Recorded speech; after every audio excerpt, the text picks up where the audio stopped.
Oh, snap. Welcome back to the channel. If you're watching on YouTube, make sure you subscribe. If you're watching on Rumble, make sure to follow. And if you're watching on either or both, hit the thumbs up. Hit the little thumbs up. Oh, I was supposed to do Oh, it's not doing my fireworks, y'all. There it is. Hit the like button. Y'all, we got cases to talk about tonight. We're going to first off talk about the lady that you can see behind me. Oh, and by the way, GMA Creations, thanks for the subscription. Ring my bell, ring my bell. Thank you for ringing the subscriber bell, supporting the channel by subscribing to the TikTok.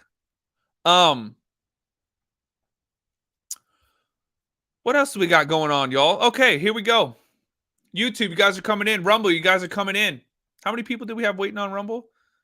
About 40, something like that. Hell yeah. Okay, y'all. I watch you every night. GMA, thank you so much. Shout out to you. I watch you guys every night too. I want to be y'all when I grow up. Every single one of you. I want to be y'all when I grow up. Okay, here we go, y'all. The first case. First case we're going to talk about, a New Jersey teacher. Oh, Lord, not these damn teachers, y'all. What the fuck? Is in hot water for what she allegedly did to a student. Now a lawsuit has been filed and the teacher confronted the teen's mom. So the teacher apparently got a little frisky with the student and then goes and apparently had some words with the madre. Holy hell. We're going to talk about this one first, y'all. Then we're going to talk about state troopers in Oklahoma performing a welfare check on a man sitting next to a busy interstate, and he allegedly confessed to taking someone's life. You what? Okay. Then we're going to talk about Erin Ward. This one we talked about before, but there's updates. She's the 45-year-old substitute teacher in Nebraska facing felony SA charges because they caught her with the 17-year-old in her car. She got out and the 17-year-old booked it trying to run from the cops. How dare you? And then crashed the car. Yeah, so we're going to talk about that one. Then there's apparently one that says a Dollar Tree clerk was shot by a man concealing his identity during a burglary gone wrong. Yeah, we're going to talk about that too. And then the last one is a 17-year-old Indiana girl's disappearance sparked a 6-month-long search for her concerned family. Oh my God. This is going to be one of those nights, y'all. Oh, I can just feel it. I can absolutely feel it in my bones, y'all. TikTok, hit the follow button if you're new here. Tap the screen like crazy. Let's get the 25,000 likes. We're trying to get 20 of the mariachi hats, and we're damn near halfway there already. So don't know what's happening, but y'all are crazy as hell. Thank you for the love. Okay. YouTube, welcome in. Rumble, welcome in. I'm going to shrink myself down. And let's get going, y'all. Case numero uno. My daughter was sexually abused in this school, in a hallway, on a camera, by your teacher, Jennifer Kyli. Dear Lord, that's the lady behind me, y'all. You let this predator in our school. No denying, she's on video. The New Jersey mom who blasted school officials makes good on her promise to sue after a teacher is accused of touching her daughter inappropriately. The lawyers for the You what? Oh my God. girl's family are here as we go through 7 of the shocking claims that they are making. Thanks for joining me for Crime Fix. I'm Angenette Levy. Jenna Hey, Angenette. Shabika is that middle school teacher from Marlboro Memorial Middle School who's been Marlboro? What the fuck? Where is this again? New Jersey? New Jersey, y'all got schools named after Marlboro? She probably didn't say that. I probably just heard it wrong. But what the hell?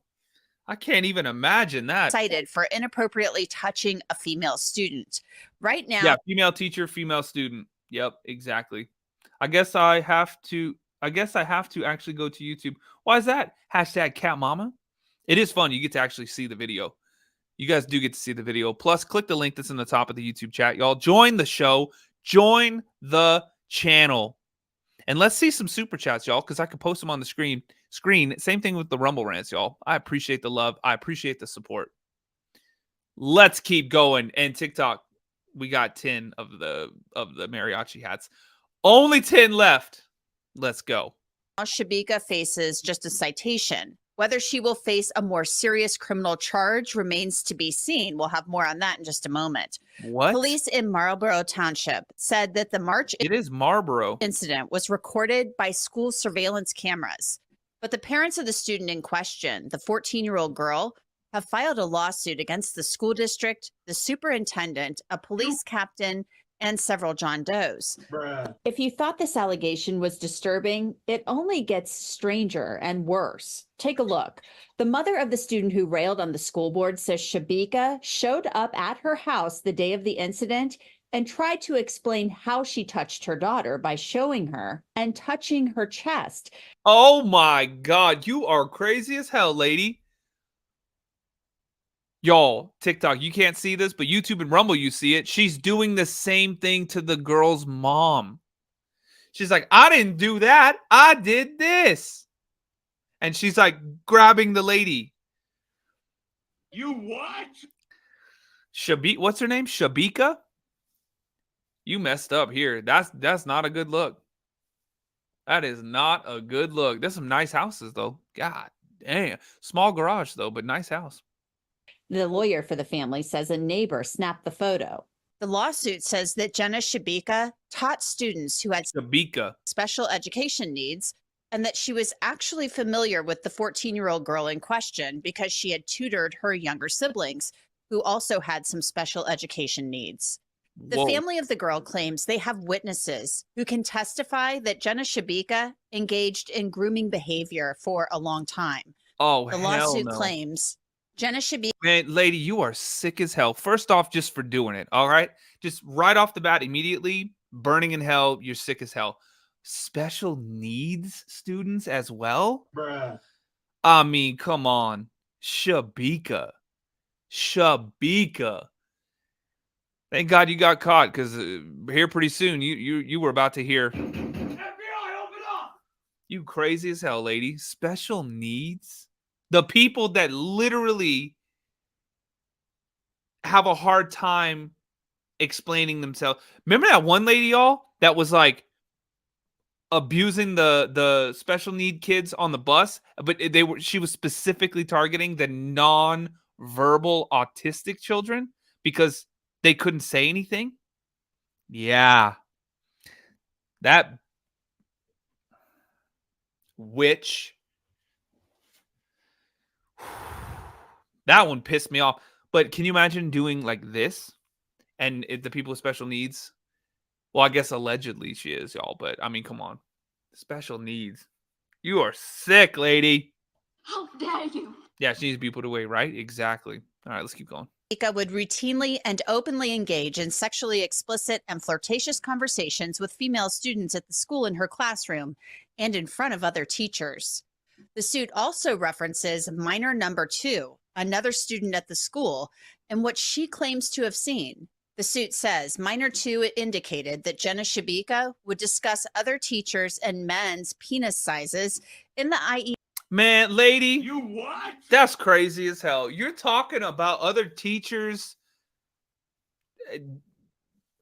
units of measurement and the unit of measurement of the unit?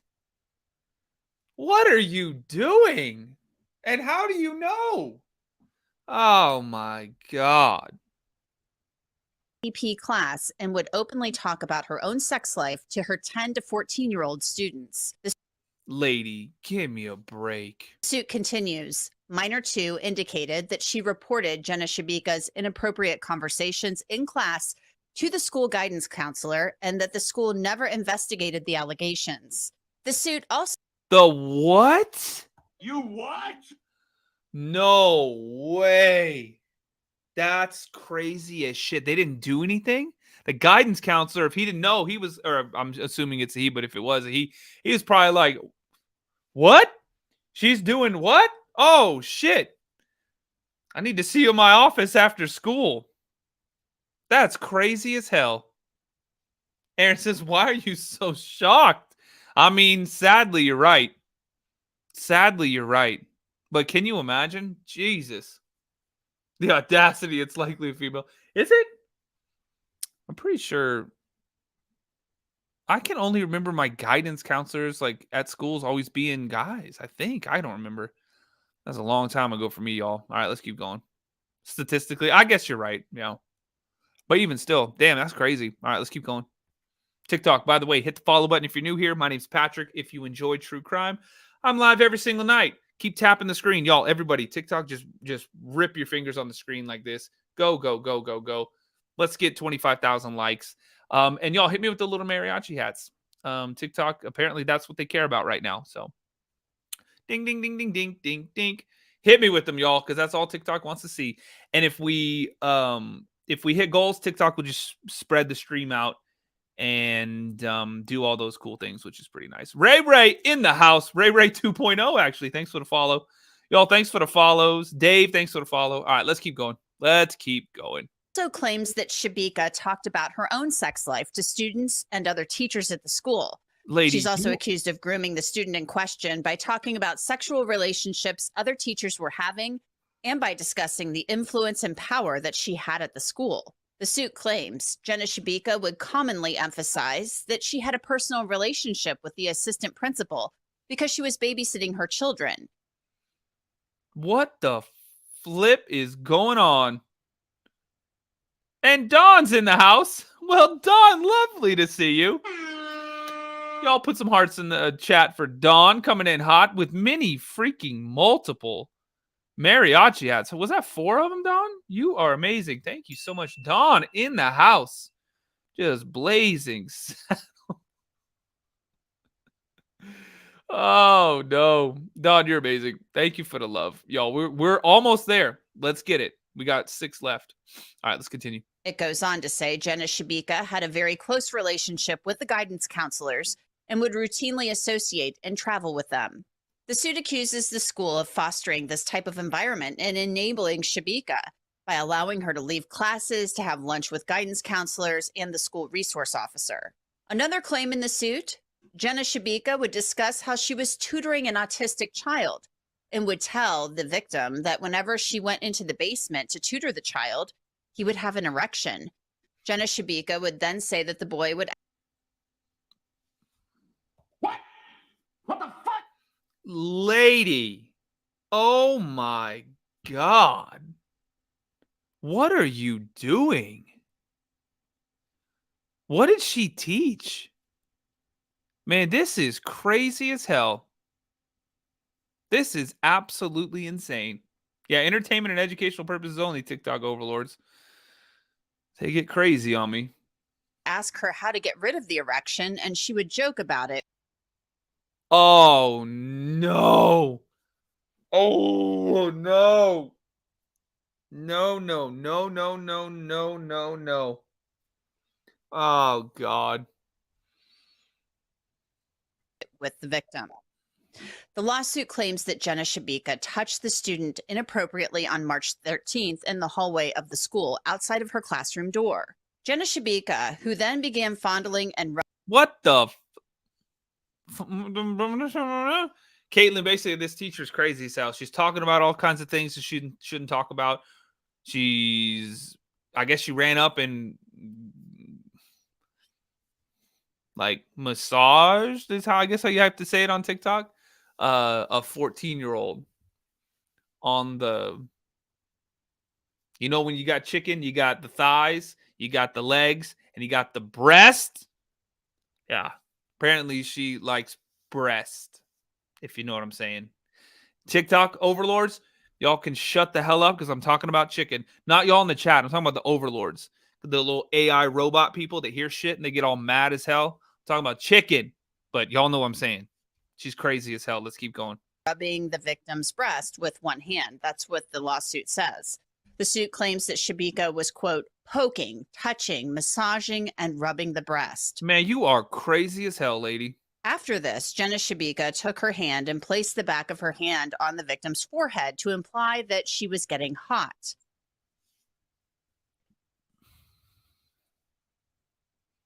Now, this is all according to the lawsuit. The suit claims the student blacked out, and a third student is quoted as witnessing this entire thing and then running after the victim to comfort her. The student blacked out. Probably also, y'all, allegedly, these students, the ones that she worked with, were special needs. So I'm assuming potentially this was a special needs student. So imagine she didn't know what the hell was happening, and that's why she blacked out. Or that's why she was so overwhelmed with what was going on that she literally passed out or blacked out. Man, you are crazy as hell, lady. Bruh. That's suspicious. That's weird. Gross as hell. By the way, y'all, come over to YouTube if you want to watch the videos with us. You can actually see what we're watching on YouTube. Just search The Mystery Project. It's on the screen right here. Same thing on Rumble. The Mystery Project. Y'all go subscribe to both channels. Hit me with the mariachi hats too, y'all. We got 6 left. 6 left. Thank you for that, TikTok. YouTube, we need some super chats and we need some Rumble rants as well, Rumble. So let's get them going and let's continue here. This lady is crazy as hell.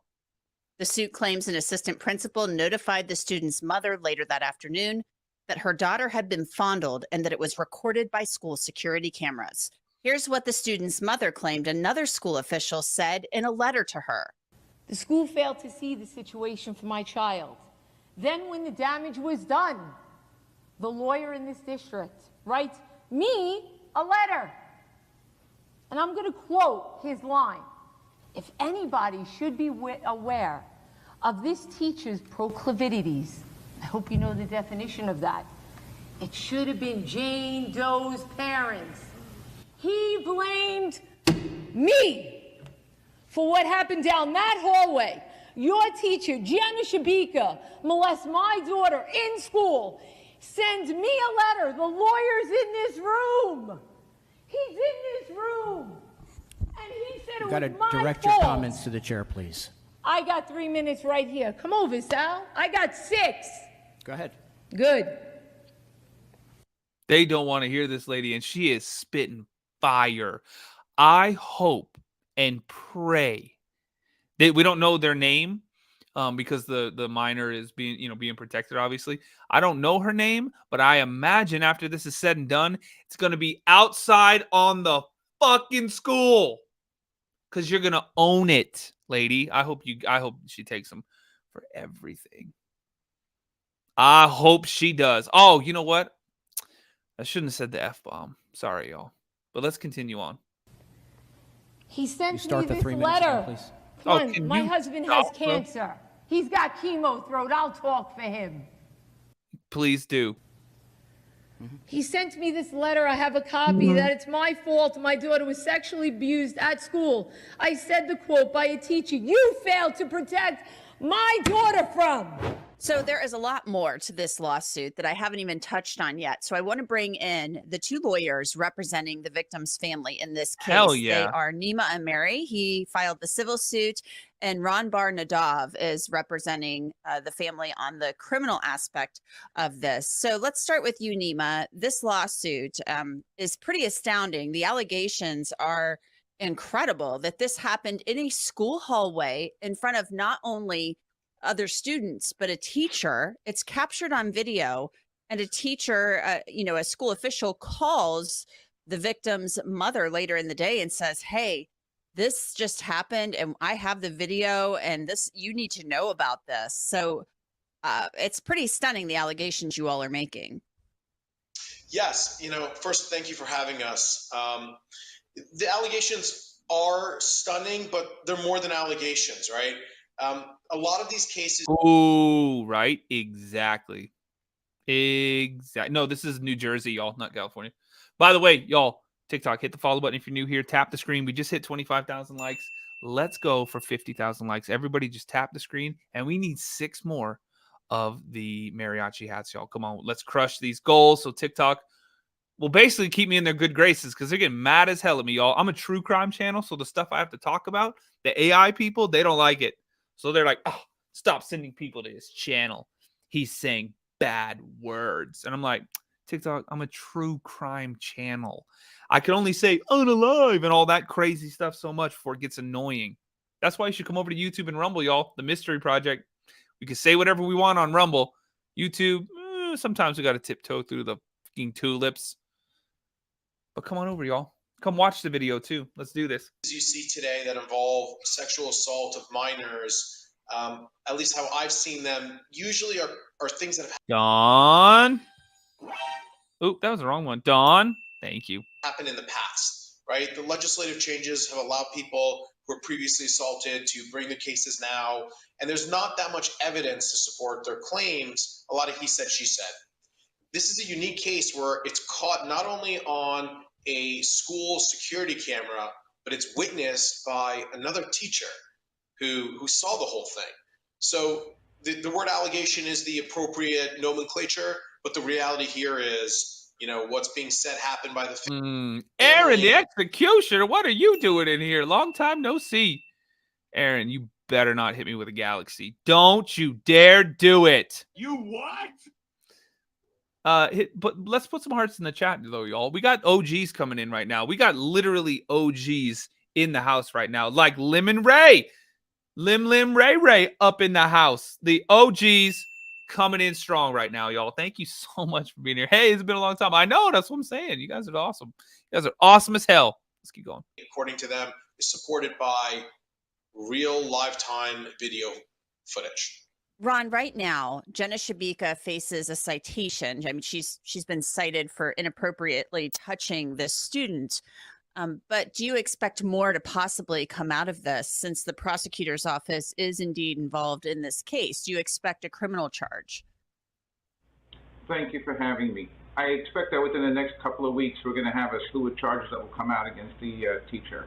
Damn, why do both of these attorneys sound like they are recording themselves and speaking into a potato for their interviews? It was caught on video. There's actual witnesses, and there's enough evidence, at least to establish not just that it happened, but the first step is you have to get the probable cause. Is there probable cause that a crime was committed, and they can identify the person who committed the crime? And frankly, there's another teacher who's a witness, and it's on video. The teacher touched a 13-year-old's chest, completely inappropriate. Yeah, you're gonna burn in hell for that one too, lady. I think something's wrong in the police department that they only. Jess, we probably will at some point. At the current moment, no. I did just post a new video though. It's like 4 or 5 minutes long, talking about some stuff with the Micah Miller case, y'all. Which that case is insane, y'all. But a lot more to talk about with that. Yes, absolutely. We charged it with a citation or a DP offense. I don't know why that happened. We will uncover the truth. But it's actually a criminal event that occurred. Nima, in the civil lawsuit, you say that Jenna Shabika was texting back and forth with the mother of the victim in this case, who's identified only by her initials, basically was trying to explain herself and say that, this school official just wants to get her in trouble and that she's conservative. So you have some text message evidence here. Text between mom, who was at the school board meeting, we saw her earlier in the show, and Jenna Shabika. So it's confounding. Raquel, is it Raquel? Raquel, thank you for the paper crane. Very sweet of you. To me, that this discourse is taking place when you're. Hang on, y'all. Hey, get out of here. That's my kitten, y'all. She's going crazy. You're saying it's all on video. I don't know if Jenna Shabika knew at the time that it was on video, but you are right. It is astounding. And what's more astounding is the fact that after you have this barrage of text messages going on throughout the course of that evening, she shows up to the house. She comes to the house, and she's basically asking this family to vindicate her conduct, to make it acceptable, to go talk with the school and make it seem like it didn't happen. And in there, she's that grooming we talk about in the complaint. The way we interpret what happened is her trying to make it seem like, hey, listen, your daughter's not in trouble. She didn't do anything wrong. As opposed, no shit, lady. Nobody's questioning that, you crazy person. What? They're talking about you. What are you doing, Montreal? Do you need your 15 seconds of fame tonight? Okay. Y'all, everybody, this is Montreal. Can we get some hearts in the chat for Montreal? She's blind in this eye and half blind in this eye, y'all. So she has no idea what's going on. She can't see all y'all's pretty faces. But she's right here. Mwah. Just being a nice little pretty kitten. Okay. Get down there, baby girl. It's okay. She walks around life like this, y'all. She's like, where are you? Where are my treats?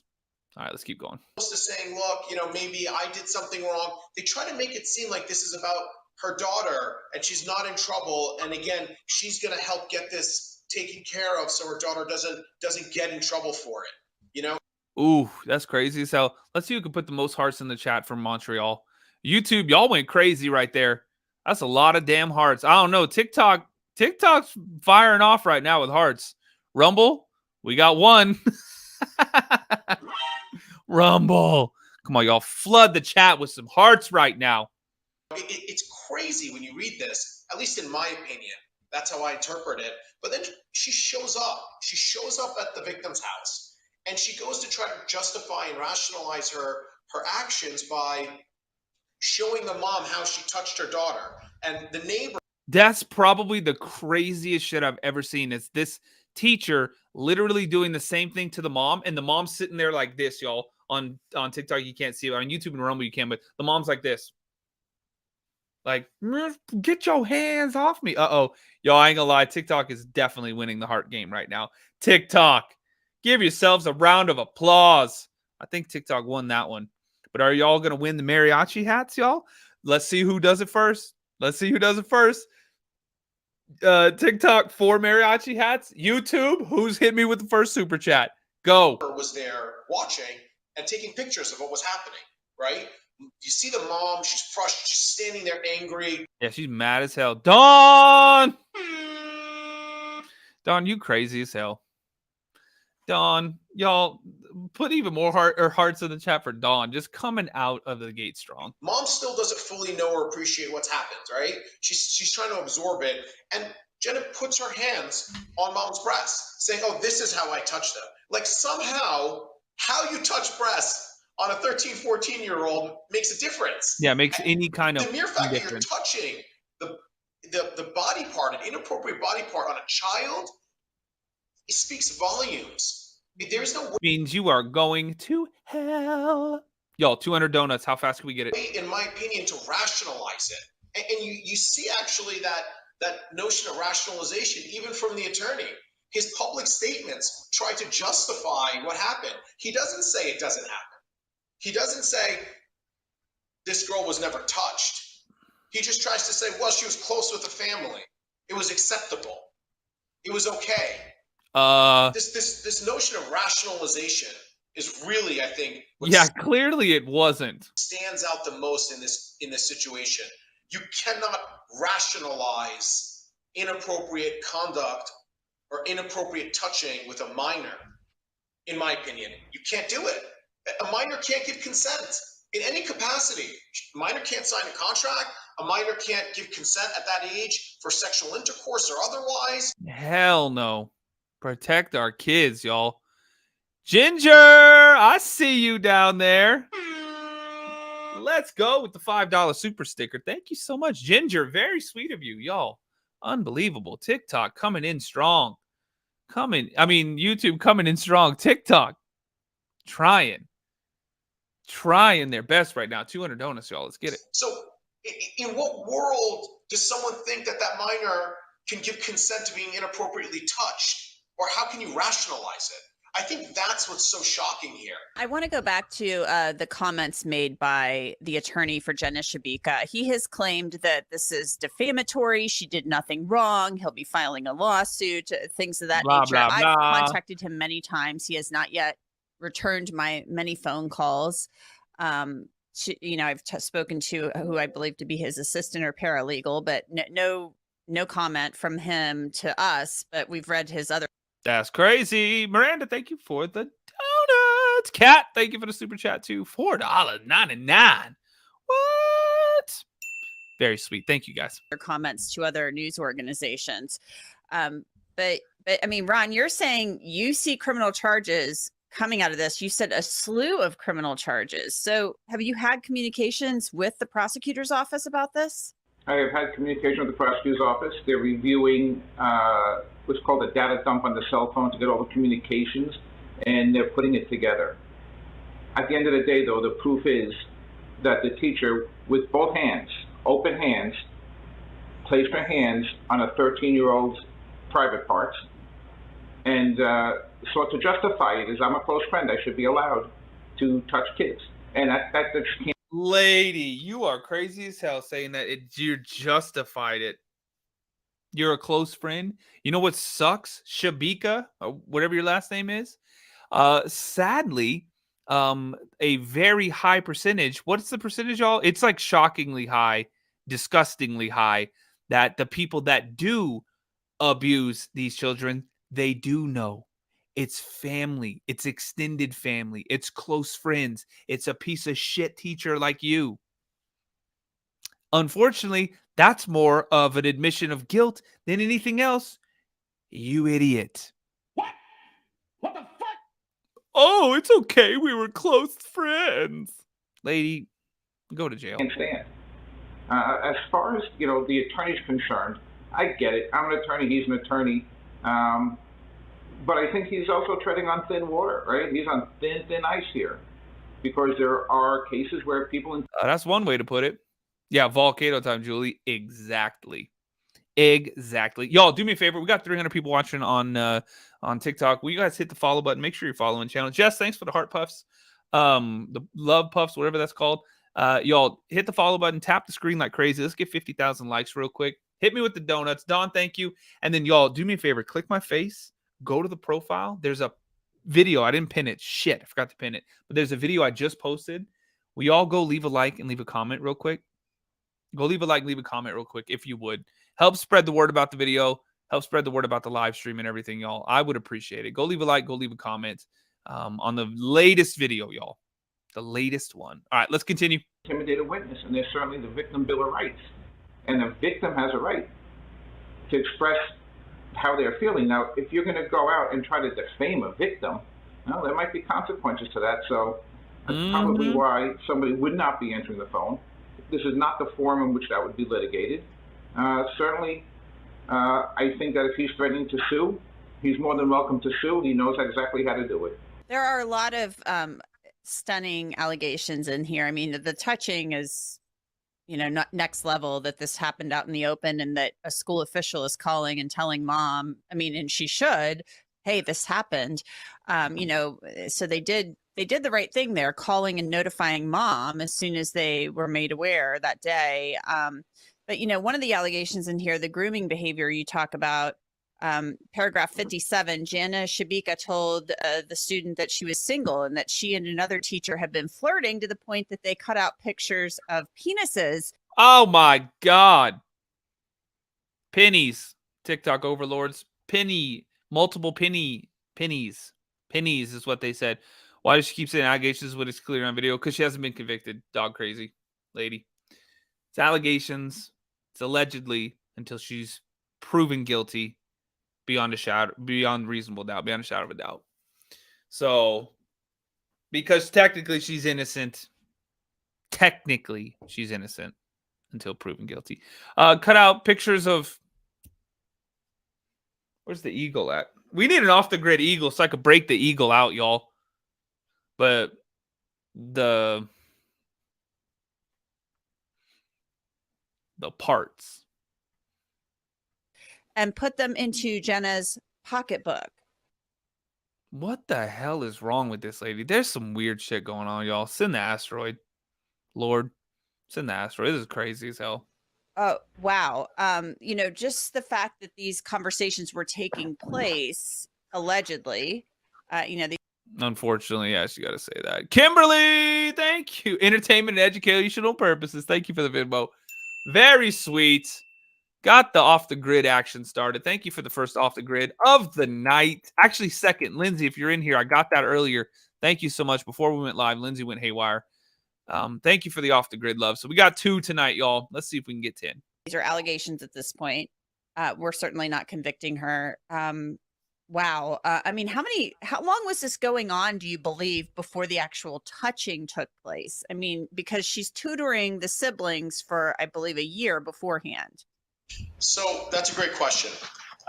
This type of inappropriate behavior was going on well before my client even existed in this setting. If in the complaint you see that there is another minor that's referred to as, I think, Minor two. Minor two. Yeah. And what's very interesting here is this minor and her family do not want to sue the school. They have no interest in litigation. They do not want what's the negative publicity that's happening with this person. They're merely coming out to tell their truth. And this child says that there were inappropriate conversations as well to her, that Jenna Shoberg tried to get her phone number, that Jenna Shoberg had these inappropriate conversations. And that child went and told the guidance counselor and said, hey, there are inappropriate conversations happening in this school, and guidance counselor did nothing. So the answer to your question is, we believe that this inappropriate, hypersexualized environment at Marlboro Memorial existed before our client. In regards to her grooming, we're putting it together as well, right? She didn't tell her parents about this stuff. Jenna Shoberg in the grooming process made it clear to say, don't talk to your parents about this, and tried to create this friendship situation, right? And that's what grooming is. So after this incident, mom's been sitting down and talking through it, reading these text messages, and we're discovering this on a sort of after the fact basis. So it's been going on for a while. I know that sounds horrible to say, but we're grateful that Jenna Shoberg was so reckless, in our opinion, that she did this in public, because the direction this was going could have been far worse. I mean, oh my God. And this Shoberg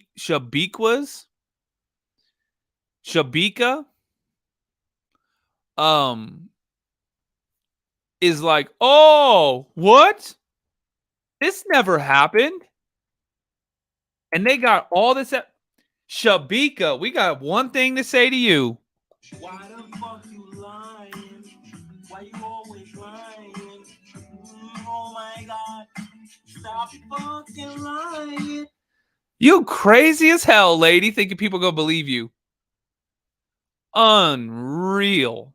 The entitlement, the level of entitlement, y'all, hurts my soul here. Jenna Shoberg, according to my client, was trying to have sleepovers with her and a friend. Man, you crazy as hell, lady. Sleepovers? They're 14. You what? Oh, come over, bring a friend. I mean, so you can see in our allegations where this is headed. And the fact that what happened is horrendous. It's horrific, but it could have been far, far worse. It's pretty freaking bad. Y'all, if you enjoyed the song, if you enjoyed the dance, hit me with some donut action, y'all. The channel over here on TikTok is not monetized at all, other than the live gifts and the subscription. So if you want to support the show, y'all, now's the time to do it. Hit me with those donuts, y'all. We're going to get 200 of it. YouTube and Rumble, you can hit me with Super Chats and Rumble Rants if you want to support the show. I appreciate it. Keep in mind, you do not have to do that, y'all. Of course you don't have to. But if you want to, hey, I appreciate it. Give me a little cup of coffee or something. Vicky, let's go. Thank you for the PayPal. Very sweet of you. 3 off the grids. And if you want to go PayPal, Venmo, Cash App, or check out the merch store, y'all. There's some damn good shirts over there and hoodies and everything. Go check it out. Get that Moms Love True Crime shirt, y'all. Moms Love True Crime shirt. Go get it. You got to get it, y'all. It's pretty incredible. TheHauntedSide.com. That's where you'll find all that stuff. So thank you. Chrissy, thank you. Lincoln, thank you. Lincoln, Nancy B, Bethany, thank you. Katie, thank you. All right, let's keep going. Let's keep going. The victim's family is suing the school district and a police captain involved in the investigation. Neither the superintendent nor the police captain, Steve Levy, have responded to my request for comment. Mm-hmm. My suit against him and Superintendent Ballone has other aspects of the suit, but my suit against them is not that they didn't act fast enough. Take your time, do your investigation. There's no stopwatch. Do it right, and tell the population the truth. We don't think that happened. If you look at the timeline, the incident occurred on March 13th. My client went public on or about April 15th or 16th. We get an email from the investigator the following day saying, oh, can you send me these text messages you were talking about? We're still doing our investigation. I need another week or two. Where was this level of communication for a month, right? A month they had this information. They're asking for evidence that either they knew existed and they didn't care to ask for earlier. Right. You need to look deep into Mike Miller case. Absolutely red flag. I have been diving into that. If y'all see stuff that you're like, oh my God, red flag, whatever you saw, send it to me. If it's on TikTok, tag me in it. That's how I found out about the Mike Miller case. Shout out to Jennifer. You might be in here. She tags me in so much stuff. Jennifer, you are the one that tagged me in that. And I went down the whole thing. I was like, whoa. Peace, love, Huey, wherever you're at. Jennifer, shout out. Put some hearts in the chat for Jennifer for showing me that case. But anything you all see, you can email it to me, patrick@thehauntedSide.com. You can tag me in it. You can do all that stuff, y'all. I appreciate it. Thank you. Thank you. Thank you. Thank you. Y'all hit me with the donuts too. Come on, TikTok. Let's get 200. Or they lost. We send them that information, and that next day, that 1 or 2 week timeline is out the window. They press these charges. The problem here is, and by we, I mean the family. I'm not speaking for myself. Well, the problem here is that the police captain, Levy, comes out and releases a public statement that says, after a comprehensive and thorough investigation, we have pressed charges. Those words matter because right now, no one has seen the video. There's two sides to this story. And the social media, Facebook, the Marlboro Moms page is exploding. People are bashing my client. People are supporting my client. People feel bad for her. People are calling them gold diggers, effectively, that they're chasing litigation. They're digging up their 9/11 history. They're insinuating the husband's not dying of cancer from being a first responder. They're tearing this. What the hell is going on? Marlboro Moms, though? How do I get into that group? How the hell do I get into that group, y'all? That'd be a crazy-ass group to get in. Anybody in here in that group? Anybody in the know? Can accept my my request. Vicky, thank you for the $5 super chat. That was easy. Very sweet of you for supporting the channel. Here every night, showing support. You guys are absolutely incredible. Let's continue. Family through the mud. And where do they get the ammunition to do that? When you have a position of authority, like the superintendent or the police captain, making a public statement, people rely on that. This goes back to the notion that they're too busy, in our opinion, trying to cover this up at the expense of this family.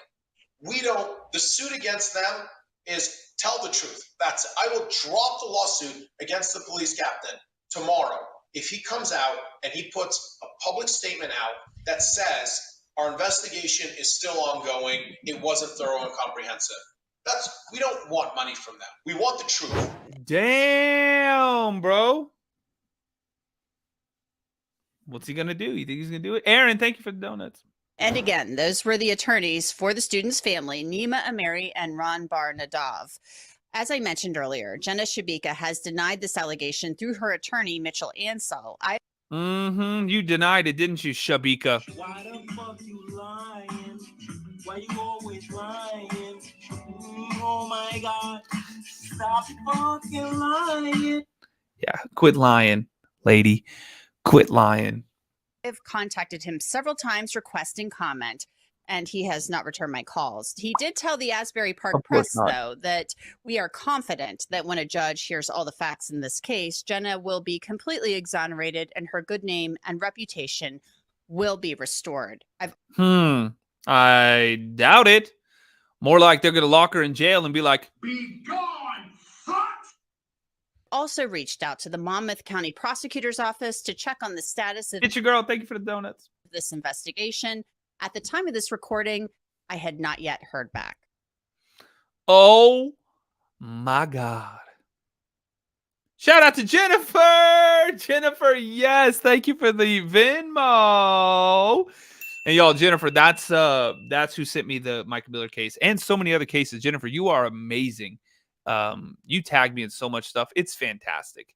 It is absolutely fan-freaking-tastic. Y'all, I got something new. I got something new I want to try real quick on the show in between this little segments here. First off, let me get the right logo up on the live stream on YouTube and Rumble. TikTok, come over to YouTube, come over to Rumble if you want to watch the video with us. The Mystery Project, that's where you'll find it. Search that on YouTube, subscribe to the channel, search that on Rumble and subscribe to the channel. Nurse KK, shout out to the nurses. It's Nurse Week, baby. We love us some nurses. Thank you so much for the support with the donuts too. And thank you for just being awesome, being nurses, y'all. Unbelievable. Oh my God. Nurses. Why is it spicy? Oops, that was the wrong button. Sorry, y'all, I meant to do that one. Okay. Y'all, this is a brand new segment. I like to call this. Remember we used to have trolls that came in here, y'all? Now I don't even see the trolls. People come in, I don't even see them. But on YouTube, I've noticed quite a few, some comments occasionally. Michelle says, please recap. Basically, this lady's crazy as hell, and she essayed at least 2 students that she worked with. She did special needs students, and it was like 14-year-old or something like that she like got all touchy-feely in the hallway. Boom, she denies it. That's the recap on that one. But y'all, check this out. So on YouTube, boom! Shirley. She said, stop talking and get to the case. Shirley also said, too much talking. Get to the crime. Shirley, it's a podcast. Shirley. You what? So that one was funny. I think this one I replied back. Yep, this guy said, so last year. And I said, you must have hated history in high school. And he said, I did. It's all about stuff that already happened, like outdated. And then I laughed and said, haha, nice. But really? They get mad about, like, have you never watched a documentary, sir? You must hate the History Channel. Man, you crazy as hell. And then another one said, commenter talks too much, which of course I had to reply with the, thanks for describing a podcast.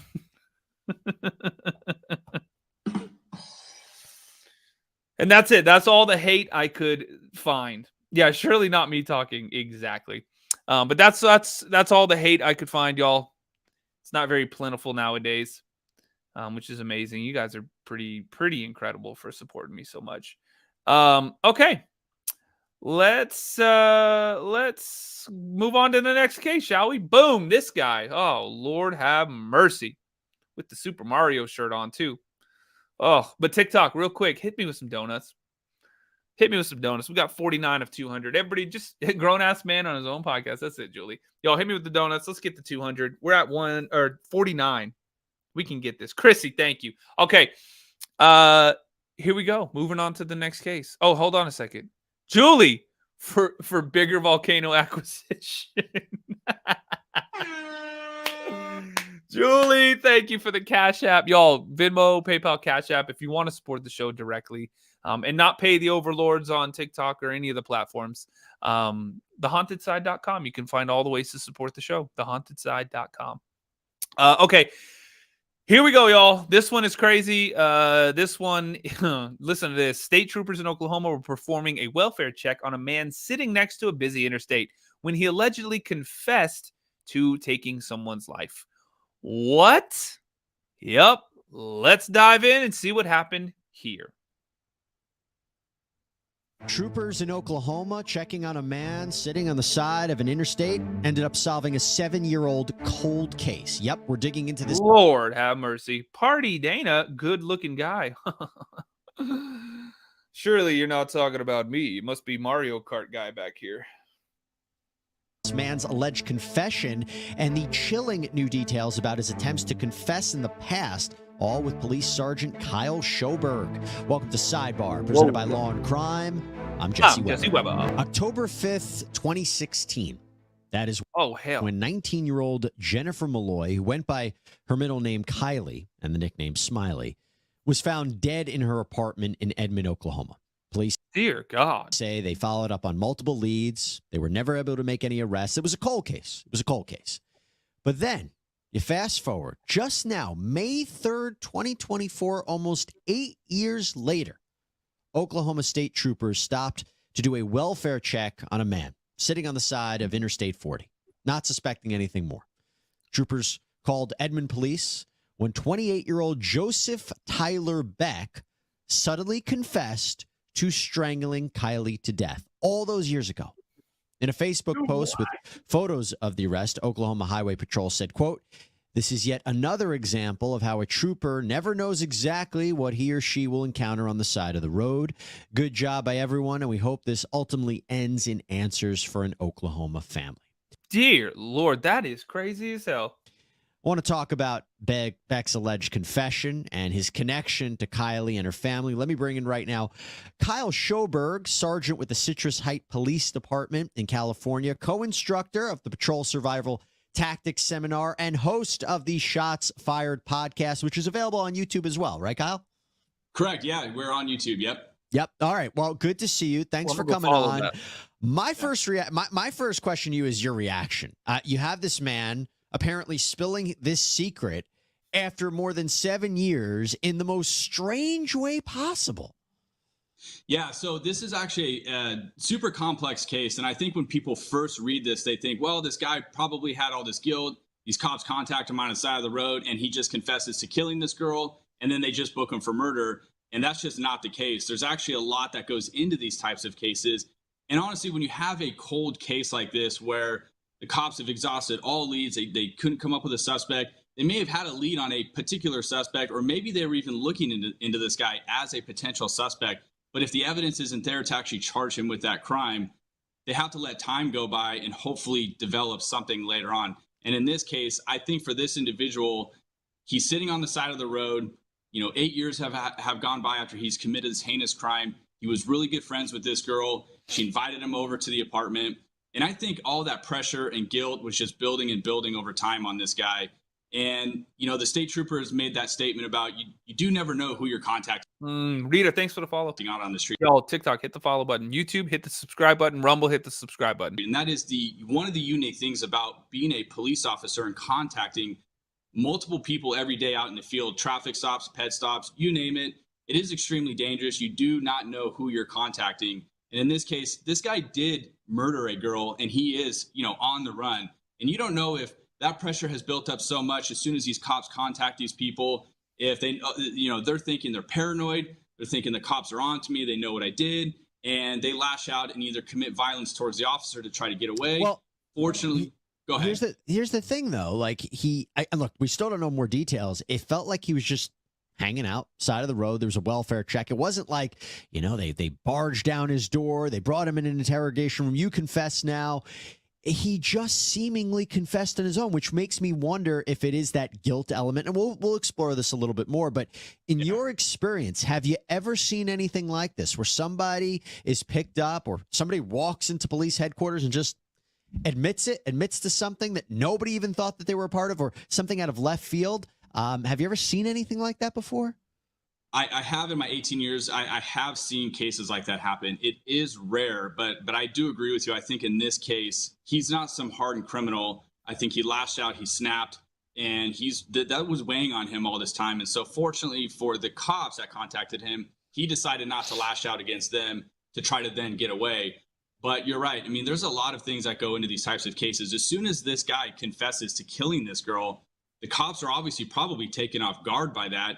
But now that's a serious accusation. So now you got to take this person back to the police department. Now you're talking about, reading this person their Miranda rights.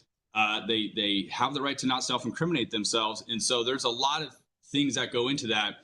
And the mere fact that someone just admits or... That is crazy, y'all. And I see a bunch of people asking on TikTok, just show her. So let me put her up. So this is the girl that I guess he confessed to taking their life. So it's going to pause for 1 second. TikTok, don't go anywhere. Take this time to hit me with some donuts. Tap the screen like crazy. Let's get 75,000 likes and hit the follow button, y'all. My name's Patrick, just like the Starfish. If you're new here, I'm live every single night, literally every night. So come on in, y'all. We go live at 9 p.m. Pacific time. It's going to pause for a second. Here you go, y'all. And don't worry, YouTube and Rumble. I ain't going nowhere for y'all. Nowhere. Where am I going? Nowhere. Alrighty. Bam. So this is the girl that he he confessed to. Confesses to killing somebody does not mean you get to just charge that person with that particular crime.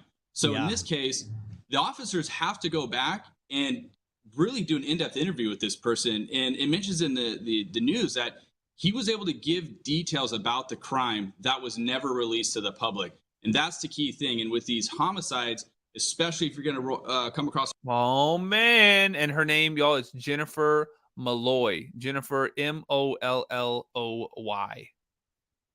That's her name. Run into a cold case homicide. A lot of times, we as law enforcement are not going to release all the details about the particular crime.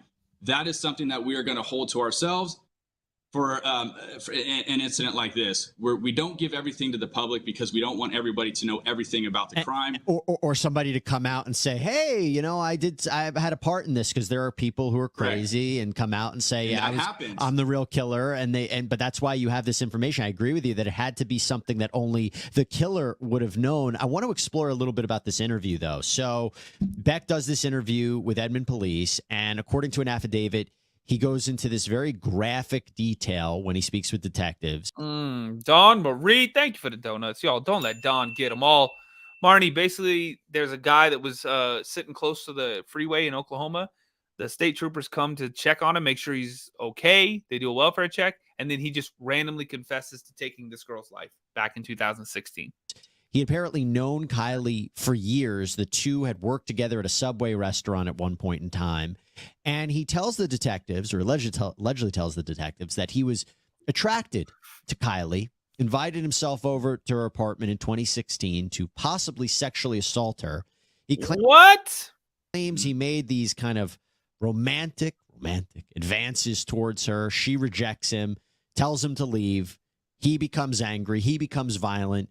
He said, quote, she wasted his time, and that's when he killed her, choked her to death, and even admits pushing his knee on her neck to make sure that she was dead, which is so disturbing. Dear God, bro, you are sick. He's right now in custody at the Oklahoma County Detention Center on a first-degree murder charge. So, again, it seems that these were things that maybe investigators were looking into, and they couldn't put the pieces of the puzzle, but he might have just put those pieces of the puzzle together. I mean, what do you make of his account of what happened?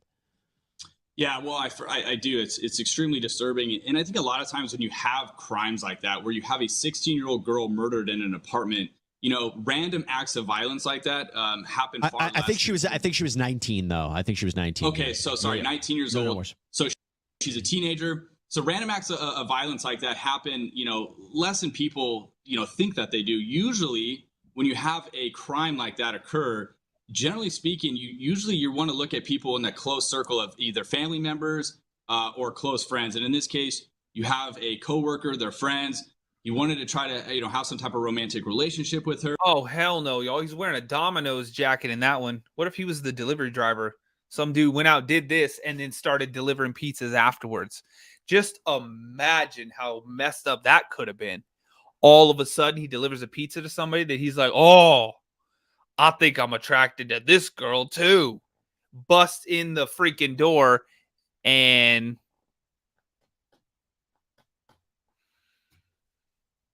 that shit would be crazy as hell. Thank God he turned himself in. Well, he didn't turn himself in. Thank God they just caught him, and he was like, oh, this is what I did. Oh, you go burn in hell for that one, dude. And is that a Power Ranger behind him? He that looks like he drew that, y'all.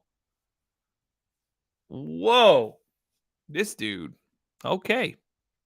She rejects him. Now he's showing up at her apartment and ends up committing this heinous act of violence towards her. So as a cop or a detective, when you're investigating these types of crimes, that's where you have to start. Is you want to start with their most inner circle and work from there. In case in point, I'm sure that they probably looked at this guy at some point during the investigation. Unfortunately, just not able to put all the puzzle pieces together. And now, because it's 8 years later, you probably might have a whole different team of investigators who now have to interview this guy. They got to comb through all the evidence, read all the reports, they have to go back and dig through everything while this guy is making this confession. Because once you book that person in jail, you only have 72 hours to get them arraigned. And you have to have your evidence together for the district attorney to even file those charges. In homicide, it doesn't get any worse than that. So your ducks have to be in a row. You're on. Damn, y'all, that's crazy. By the way, TikTok, hit the follow button if you're new here. A bunch of new people coming in. My name's Patrick. If you like true crime, I'm live every night. Hit me with some donuts, y'all. This channel is not monetized at all other than the live gifts and the subscriptions to the channel over here on TikTok. So y'all hit me with the donuts if you're enjoying the show and want to support it. Also, subscribe to the channel, but tap the screen like crazy, y'all. We hit 50,000 likes. Let's get 75,000 likes. Y'all, I appreciate it.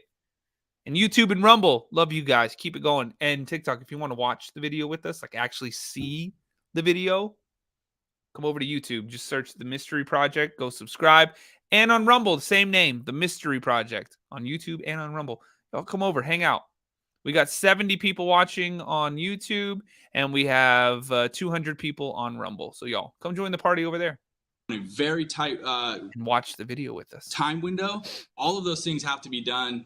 And just the mere confession alone just wouldn't have done it. So for him to be booked, giving those details, those detectives had to do an incredible amount of work to go back and do all this digging. To be clear, as far as I know, he hasn't pled guilty yet. I mean, there's a chance that his attorney will say, I know he said these things, but I'm going to try to say that this interview was coerced or he wasn't in his right mind when he made it. There's always ways that defense attorneys can make arguments about trying to get a confession either not admitted into court or during a trial, or try to have a spin on it or a narrative regarding it. But here's the part that is really disturbing, is the way that he allegedly killed her. And I'm curious, in your perspective, if he choked her to death, A, Lord have mercy. Entertainment, educational purposes only. TikTok overlords. Whoa. Bada, thanks for the donut.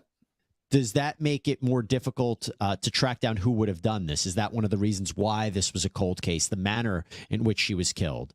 And B, does that tell you something that this was a crime where he was enraged? We talk about how stabbings are sometimes very intimate, but choking someone to death feels, I don't know, even maybe more personal. So those two questions, what is your take on the way that she was allegedly killed, allegedly murdered, and also is that a reason why this was a cold case?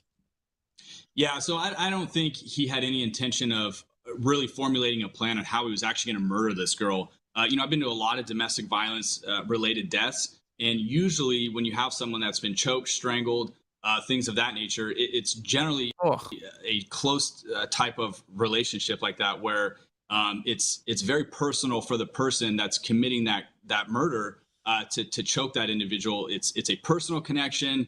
I don't think he had any intentions of trying to even cover it up. Oh my God. Tanisha, thanks for the follow.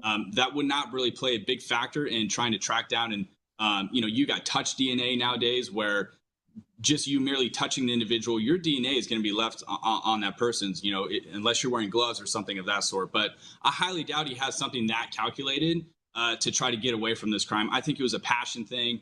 I think he lashed out, and it makes perfect sense, knowing the type of death that it was, and the fact that he was trying to have some type of romantic relationship with her. It all adds up. I want your perspective on this. So, as I mentioned, Kylie had known her alleged killer for years. In fact, in an interview with News 9 in Oklahoma, Kylie's sister, Krista Stanfield, said, quote, growing up with Joseph, again, the alleged killer, he was the nicest guy. He was the sweetest guy. You would never think anything ill-mannered from him. And to know this happened and that he did this over something so stupid. And get this, Stanfield says that Beck had been reaching out to her for years, saying he wanted to meet up, talk to her. She always ignored his messages. Seems like a great thing. The last time he reached out was just last month. Johnny Molloy, Kylie's father, told News 9, the good Lord works in mysterious ways, and he's haunted that man every day, and I hope he continues to. This man has taken so much from my family, and I'm glad he's in jail, and I want justice to be served, swift and strict. Kyle, that connection is so interesting, and him allegedly trying to stay in touch with the family is bizarre. Yeah, I actually don't think that's too far off from the norm. When you have someone that is crazy involved in a crime like this. Johnny, good to see you. these people want to stay connected to Juju, thanks for the follow. Sweet Sugar Biscuit. Thank you for subscribing. Ring my bell. Ring my bell. Thanks for ringing the subscriber bell, supporting the channel, y'all. Lauren Sparkles in the house. OG's coming out like crazy tonight. Lauren, good to see you. Long time no see. All right, let's keep going. But TikTok, let's hit the donuts, though. You know what I'm going to do? I'm going to set it down to, let's get it to 100. And then we only need like 24 to go. Y'all, 24 donuts, ready, set, go. the family. They want to know what's going on. Like, what are the police investigating? What have they been asking the Thanks for the follow, too. family? Does the family even think that they're onto this person to allude to the cops that this guy they think killed their daughter? So, the fact that he's reaching out to the family and wanted to remain kind of close probably to that investigation, is actually something that happens quite often with these people so that they can stay in tune and in touch with what is going on in this investigation. So I think that has a little bit to do. Yeah, I think that has a little bit to do with it. And the fact that I think he had such an obsession with her, probably in his mind, thinking he's dating her and all these things. And he's probably looking at her parents like, this is his girlfriend's family. She's dead. Oh my God, man, you crazy as hell, dude. Marnie, thank you for the donuts. And Tabby, thank you. And Juju, thank you. You guys are so sweet. So I think there's a little bit of combination of both in his head, his sick mind that he was a part of her. He ends up killing her. He wants to stay in touch with the family and the cops to see, kind of where this investigation is going. So I think that all kind of ties into his weird behavior. That's a really good point to keep tabs on, because if he gets the sense that she's ignoring him or the family's ignoring him, then he might think he's a suspect. It also could be, and this is pure speculation, if he had this attraction to, Jennifer, was this an attraction that he had towards the sister as well? I don't know, purely speculating at this point, but I just think it's something that has to be explored nonetheless. So I should tell you that a judge has set Beck's bond at $10 million, a date for his next $10 million, y'all. Court appearance has not been set yet, but it's also my understanding in Oklahoma, you have the death penalty for first-degree murder, too, which is something to consider. Real quick, before we sign off, I mean, I know this is more of a legal question, but do you think, and correct me if I'm wrong, but I believe Oklahoma has the death penalty. Do you think this is something, the kind of case that prosecutors would move forward on and say that this is a death penalty eligible case? Oh, absolutely. I think you have a 19-year-old girl, you've got this guy who's obsessed with her. He goes and he murders her in a horrendous way. I think they probably will. And I think the defense is probably going to be attacking, you had mentioned it earlier, his statement, was it under Miranda? And I think that's going to be the defense's biggest argument is, okay, this guy's confessed to it. He's given great detail about how the crime was committed. So that's there. But their only defense at this point is going to be, how did he give that confession? Who did he give it to? Was there more questioning after the fact, after he gave these statements from the cops? And that's really going to get scrutinized. And so as law enforcement, you got to be very cognizant of when you're talking to people and asking questions and what are people telling you? So I think that's going to be their biggest defense, but we'll see where it goes from there. Oh, man. Look, the death of this young woman is a tragedy. In one sense, I hope he's telling the truth because it would give the family some sense of closure, but we'll see what happens next and if he ultimately pleads guilty. But listen, Kyle Shoberg, thanks so much for coming on. Really appreciate it. You can check out the podcast and on YouTube, Shots Fired. Hope everybody checks it out. Kyle, thanks so much. Thank you. Appreciate it, Jesse. Oh, my God. Can you imagine? I'm wondering at first if they even thought it was real, if the cops were just like, huh? You did what? And then he's like, no, I'm serious. And they're like, okay, yeah, you're coming in. You are coming in. Damn. All right, y'all. Who's ready for another case? YouTube? I know y'all are. Put some thumbs up in the chat, YouTube. Put some thumbs up in the chat, Rumble. Y'all can see the video. If you're enjoying the show, thumbs up. TikTok, hit the follow button. 400 of y'all watching. Tap the screen like crazy. 75,000. Let's get it. And y'all, we need 18 more heart me's. What am I saying, y'all? Donuts. TikTok, hit me with the donuts. Let's crush this. Let's crush these goals. so that TikTok will continue to spread the word about the live stream. I can't talk tonight. Something is happening. I didn't have any coffee, y'all. That's probably what it is. Vicky. Straight legend right there. 28 donuts crushed. Let's go. Vicky, unbelievable. Thank you so much. Okay. Next case up, y'all. Check this one out. Okay, so we had this is the crazy one, y'all. This one's nuts. Y'all remember the lady? Y'all remember the lady that she was a substitute teacher, okay? She is this her? Yeah. I think this is her. Yeah, this is her. I think. Oh shit. I might have grabbed the wrong picture, y'all. But anyways, the substitute teacher that had the 17-year-old with her in her car, and then some things were going down, and then the cops showed up, and she got out to talk to the cops like, what are you talking about? Oh, man, this is crazy. And then he gets in the car and takes off and crashes the car during like a high-speed chase, the 17-year-old. Nuts. There's some new information coming out about it, y'all. Look at YouTube lighting up the chat. Good to see y'all. Thanks all them thumbs up. And Rumble too. It's good to see Rumble going haywire as well. All right, y'all. Let's figure this out. Let's take a listen. Here we go. Y'all hit me with the heart me's. That's the one right there that gives me a kiss on the cheek. I only got room for 10, Jackie. There's one. 9 left. Thank you, Jackie. All right, let's go. Let's listen to An this. Omaha woman allegedly admits she had sex with a high school student, but swears she was never one of his teachers. Oh, Lord, that does not make it better, lady. That does not make it better at all. Vicky, thank you so much. Jackie coming in hot, too. Desiree, I see you throwing one in there, too. Thank you for the love, you guys. Ollie G in the house. Hi, good to see you. Oh, my word. We're taking a closer look at this latest sexual abuse case with criminal defense attorney and former sex crimes prosecutor Sarena Townsend. Welcome to Sidebar, presented by Law&Crime.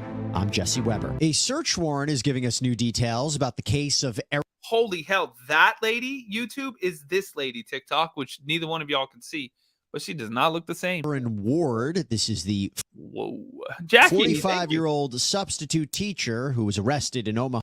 Oh my God. Y'all, we hit it too. Oh Lord. Let me set up one that's impossible. Nebraska for allegedly having sex with a 17-year-old. And the way she got caught is pretty crazy. So according to deputies, they were called out to a suspicious car that was parked at the end of a dead-end street on April 13th around 3 a.m. 3 a.m.? How dare you? What the hell are you doing in the car at 3 a.m. with this dude? Y'all, 20 of the hand hearts, the ones with the heart in the middle. Hands with the heart in the middle. No way we can do it. Deputies see two people in the back seat. The male got into the driver's seat, took off without the headlights on, crashed 2 blocks away into a field, and this naked 17-year-old male got out of the car, took off running. Deputies say they You what? You what? found Ward in the back seat trying to put her clothes back on. She was in the back seat after it crashed? Oh my God, I thought she got out. Bruh. That's nuts. Dawn, you're crazy. Thank you so much, Dawn. And about an hour later, deputies Dawn, we love you. found the teenager when a homeowner 2 miles away reported the boy had shown up at their home saying he'd been in an accident. He was wearing reportedly boxers, a t-shirt, and socks. Both the teen and Ward, they were treated at the hospital for minor injuries from the crash. Now, Ward, as I said, was a substitute teacher at Burke High School in Omaha, Nebraska. She faces now 1 count of felony sexual abuse. Oh, my God. By a school employee. What does that mean? What could happen? What could be a defense? Let me bring on criminal defense attorney and former sex crimes prosecutor, Sarena Townsend. Sarena, so good to see you. Thank you. Thoughts, observations, concerns? What's your take on it? So many thoughts and observations, and certainly concerns. Definitely the worst way to get caught, red-handed in the backseat of a car, naked. Don't call it red-handed like that. Oh my God. Gracie, thank you so much for the hand hearts. Jackie, an enormous amount of hand hearts as well. You guys are so sweet. We might even hit 20 of them. Could crash the car after the fact. I mean, it could not have gotten worse. Interestingly, because the child was over 17, she is only facing that one felony count, this teacher, Miss Ward. So in other words, he's not a minor.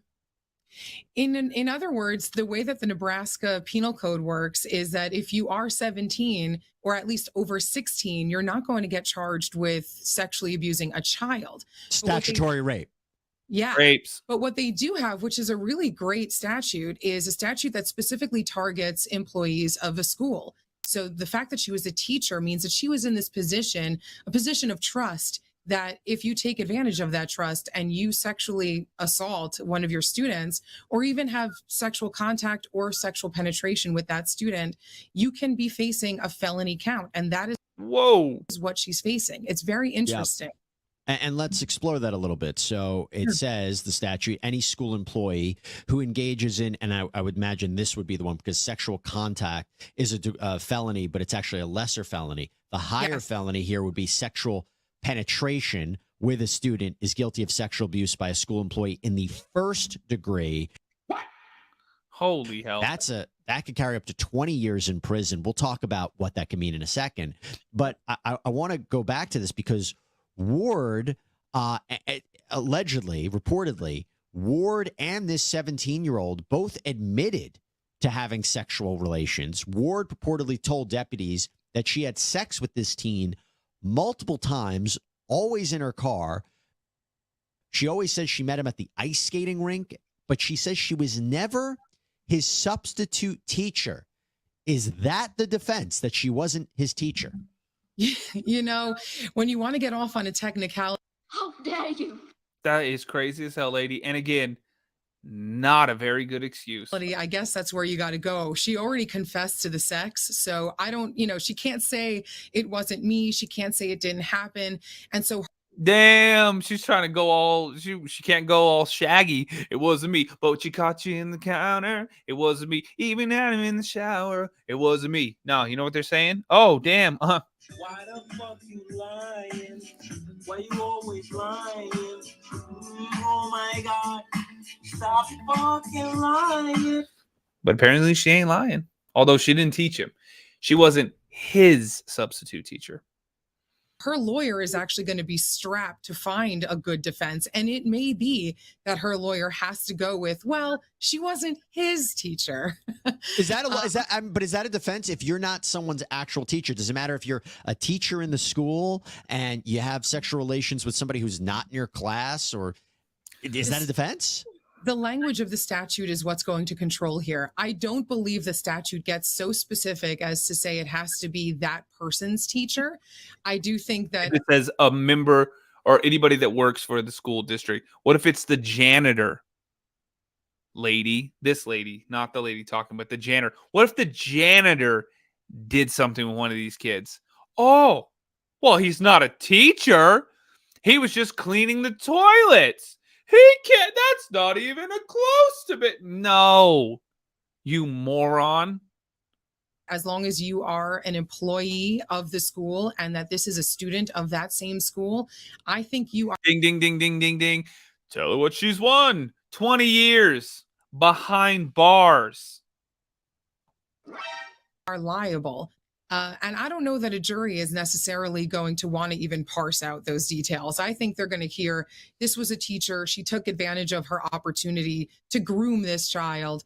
And this is the result, and she's guilty.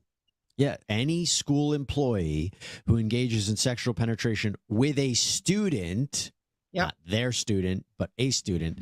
I mean, I guess it's kind of we're constructing it. We're kind of looking at the language of it. But why do you think there is such a thing? I mean, and courts could look at that and they could go back and forth about what does a student versus his or her student mean. The Omaha Public Schools, they released a statement saying it means you're going to jail, lady. Or, well, hopefully, but probably, I mean, honestly, it's probably just like probation or something. We are writing to share that law enforcement has arrested a metro area substitute teacher for inappropriate conduct with a minor.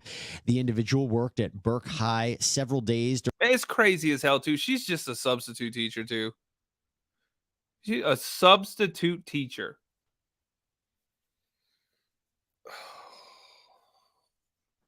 During the 2023-2024 school year, they will not be returning to our school or any others in our district.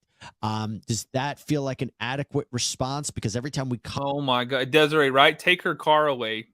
No shit, or as she called it, Motel 6.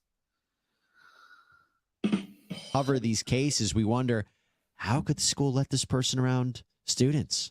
I agree. And, I wonder if the vetting for a substitute teacher is a little bit more lax than it is for a permanent teacher, and it shouldn't be. I guess the thought process is if this is a permanent teacher, we have to take, really strong considerations and think about their background, because this is a person who's going to be with the students for a long period of time and have an opportunity to groom them. Whereas maybe a substitute teacher, they'll come and go. What? Hell no. I want anybody that's around my kid in any capacity of authority like that to be vetted completely. And not just once. Keep doing that shit. You know what? Do a phone audit on all of the do random. Do like, you know how they do like random drug testing, right? And they're like, "Oh, you've been smoking. Yep, you're out of here." Do random phone tests and grab 10 phones a month and be like, "Oh, why is Domino's texting you at 3:00 in the morning? Huh? Why is Domino's saying they can't wait to get in the back seat of your car? They got their own cars delivering pizzas, lady. Why is Domino's texting you?" Right? You what? Probably because that's an invasion of privacy and it's against constitutional laws. But it would stop people like this. I mean, who knows, dude? Guys and girls. Insane. Ashley said, "What are you talking about, lol?" Ashley, sometimes I don't even know. But I'm saying that, like, teachers shouldn't be having these conversations with kids, and especially take it to where they're having physical contact in the back of her damn car. Crazy as hell, y'all. Or are you talking about the Domino's thing? I don't know. I'm tired. I'm getting delirious. But let's continue this. How, likely is it that they're going to formulate some sort of relationship with a student? Well, she was able to do it on a short period of time. And so I would hope that these schools take very seriously Why did you laugh about that? their responsibility to vet teachers, all teachers, even those who are just substitutes. The New York Post reporting that Miss Ward is a married mother, that she was actually married to a Harvard-educated, high-ranking federal government employee. Oh my God, lady, you messed up your whole life for a 17-year-old. I cover these stories all the time, and it really fascinates me that you're not only dealing with somebody who is having sexual relations with... Man, that dude, he found out his wife did this, and he went, Be gone, son! Got out of there. Either a child, a student, but that they have this whole life. They're married, or they're about to get married, or they have a boyfriend. Because we've been covering a lot of female instructors or teachers having sexual relations with students, but they have a whole life. So it's not only that they're having an affair, but they're having an affair with somebody, with one of their students or a child. Your experience, why does this happen? I don't know why it happens. I think it's a sense of control. I think there's a sense of like excitement with the risk, perhaps.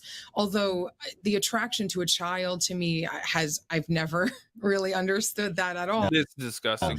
Although I did prosecute cases like that as a prosecutor. And I actually had a case down in Brooklyn back in the day where a married teacher, she was married to an attorney in Brooklyn.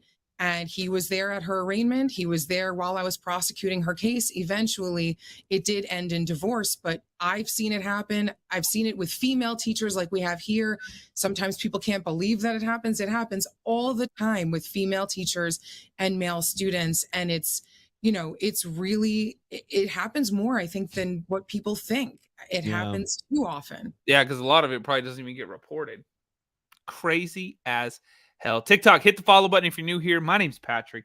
If you like true crime, I'm live every single night.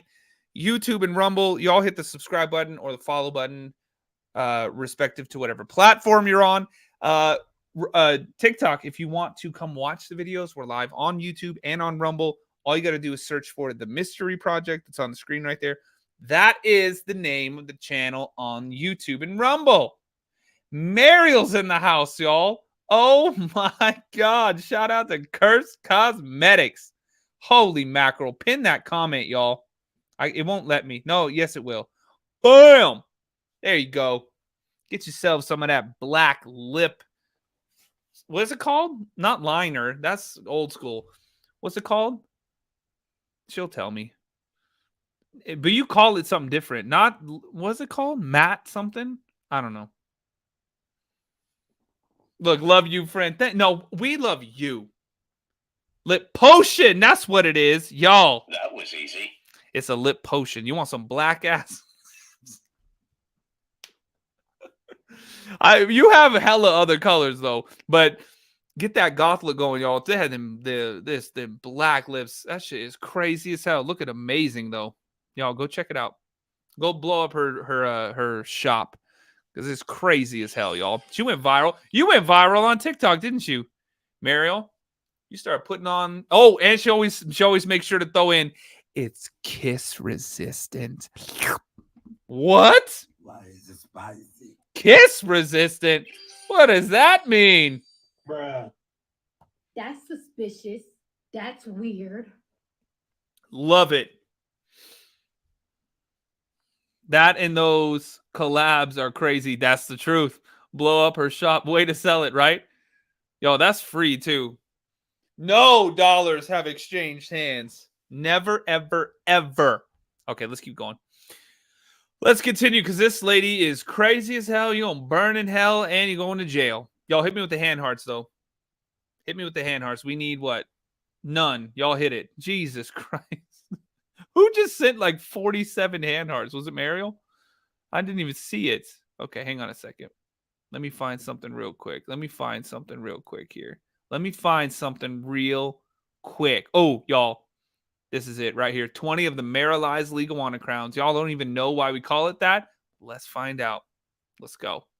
And we also talk about it that it's so traumatizing on the child or on the teenager. They might not be able to fully process what is happening to them. So we always have to remember the impact that it has on the victims in this case. Now, Ward was held on a $25,000 bond due back in court this month. She's been ordered to stay away from the victim. I mentioned that that she has been charged, and correct me if I'm wrong, with a Class 2A felony, which carries up to 20 years in prison. Do you think she fights this? Do you think she takes this to trial, or does she plead guilty? And what would a plea deal look like? I think she fights it. You know, really, I do, because I think that. Whoa. You know, I've prosecuted these cases. I defend, you know, sex offenders as well. I mean, everybody deserves an attorney. The problem with this kind of case is that it's not just the prison sentence. It's that you have to end up being registered as a sex offender. You're branded a sex offender, and probably for the rest of her life, she will have to register. And it's not only just an extreme embarrassment, but you lose basically any opportunity that you ever could have had to have any sort of job. Of responsibility. Oh my word.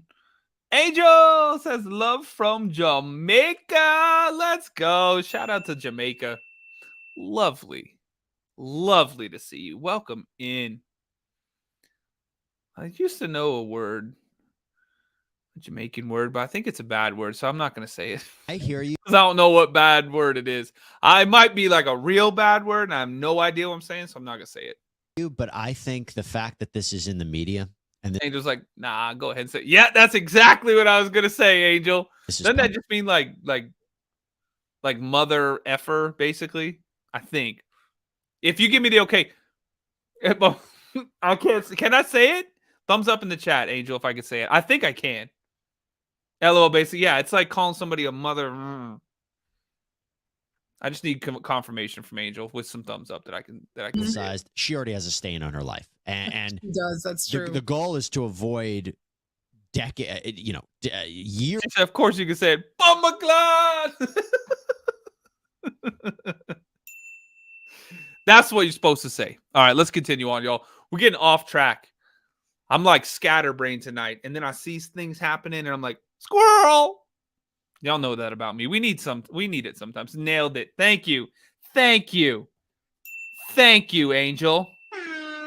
That is a win right there. All right, let's years behind bars. And so I don't know if she would have much success taking this trial, because if she takes this to trial and she's convicted, what would she be looking at? Would she be 20 looking years, at 20 baby. years in prison, or would she be looking at something else? I think a judge will take into consideration. And she could look at her attorney and go, "Bomba clot." Bruh. All right, I better stop.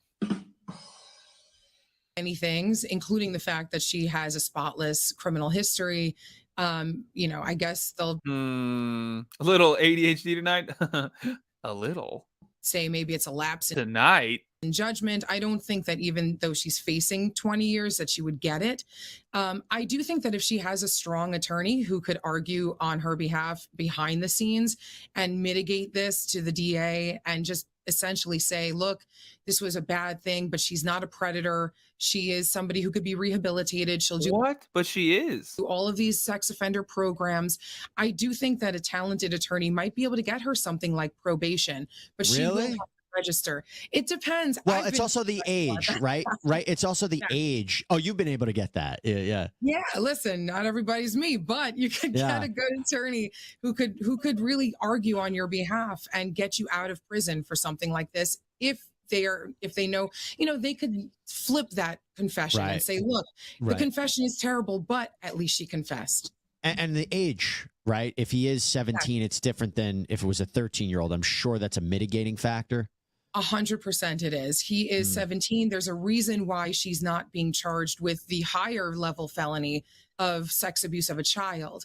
And, there is that technicality that the lawyer can work with and say, if it were really that bad, she'd be facing that kind of charge. But instead, it's just the fact that she was a teacher, that she's charged with this. And she wasn't even really, she was a substitute teacher. Well, that's interesting you say that, because now I'm thinking about a defense. Thank you. If she was not a full-time TX teacher, but a substitute podcast, teacher, Lindsay. and she only was there, I don't know, only there on a few occasions, and she wasn't actively a teacher when she's having this relationship with him, I don't even know if that's accurate. I'm just wondering, would that even be a defense? Not really, most likely, as long as she Yeah. had some sort of contract and she was an employee. But, you never know what a jury is going to do. There is such a thing called jury nullification. And if a jury doesn't agree with the law, or a jury just believes that, this happened, but I don't really think she should be punished for it, they could acquit. Then again, I don't think a jury is going to be that sympathetic to her. And I do think a jury is going to have a problem with a teacher, whether it's a substitute or not, having sex with a student. It's not great. Not great. No. And not the way they were found, because now you have eyewitnesses to this, the police officers. It's not just like the account of the child or the teenager. Now you actually have the officers. Sarena Townsend, thanks so much for coming on. Appreciate Thank it. you for having me. Oh my goodness. That's crazy as hell, y'all. That lady tried to say, "Oh, what? Huh? But he's 17." And oops, hitting stuff off my desk. And I never taught him. What? That doesn't matter. Insane. Y'all, TikTok, hit the follow button if you're new here. Tap the screen like crazy. Do me a favor. Hit the follow button. Y'all, hit me with the little crowns on TikTok. YouTube, hit the subscribe button. Hit the thumbs up button. Rumble, hit the subscribe button. Or the, what's it called? The follow button on Rumble. Y'all, we got another case to talk about.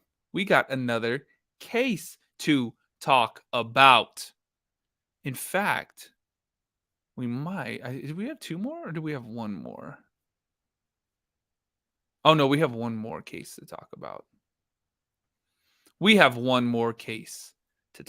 Y'all.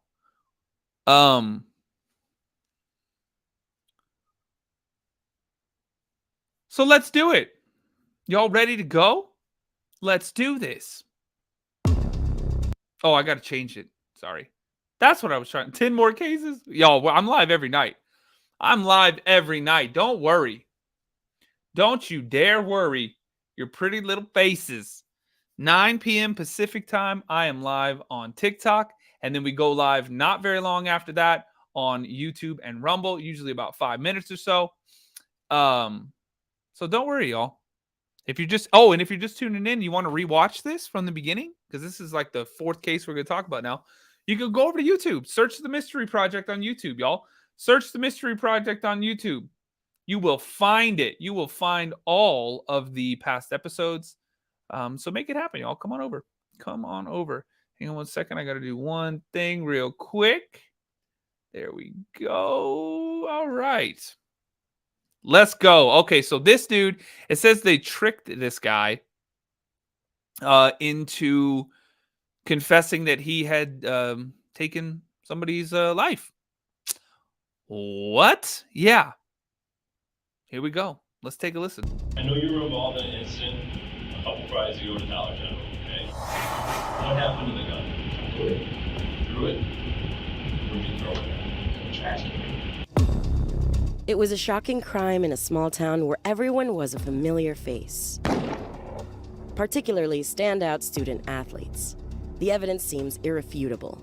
Multiple witnesses identify the same suspect, and he actually confesses to be the gunman. Oh, Lord. See? Candy Perfume Girl. Yeah, you can watch live on Rumble right after it ends, too. Yep, exactly. YouTube and Rumble. What happened to the gun? Threw it. Threw it. Where'd you throw it? In the trash can. Yet, he has not served 1 day in prison. How's this possible? Waukegan, Illinois. It's a place where everybody knows your name. Neighbors and friends, everyone is a familiar face. Like many quiet small towns, you'll find a tight-knit community that enjoys its historic landmarks, beaches. Basketball holds particular significance in Waukegan. The Bulldogs games Not a day in jail? What? draw attention from students, families, and the local community. That quiet comfort of small-town living was shattered on a cold day in February 2022, around 7:15 p.m. at the Dollar General on Grand Avenue.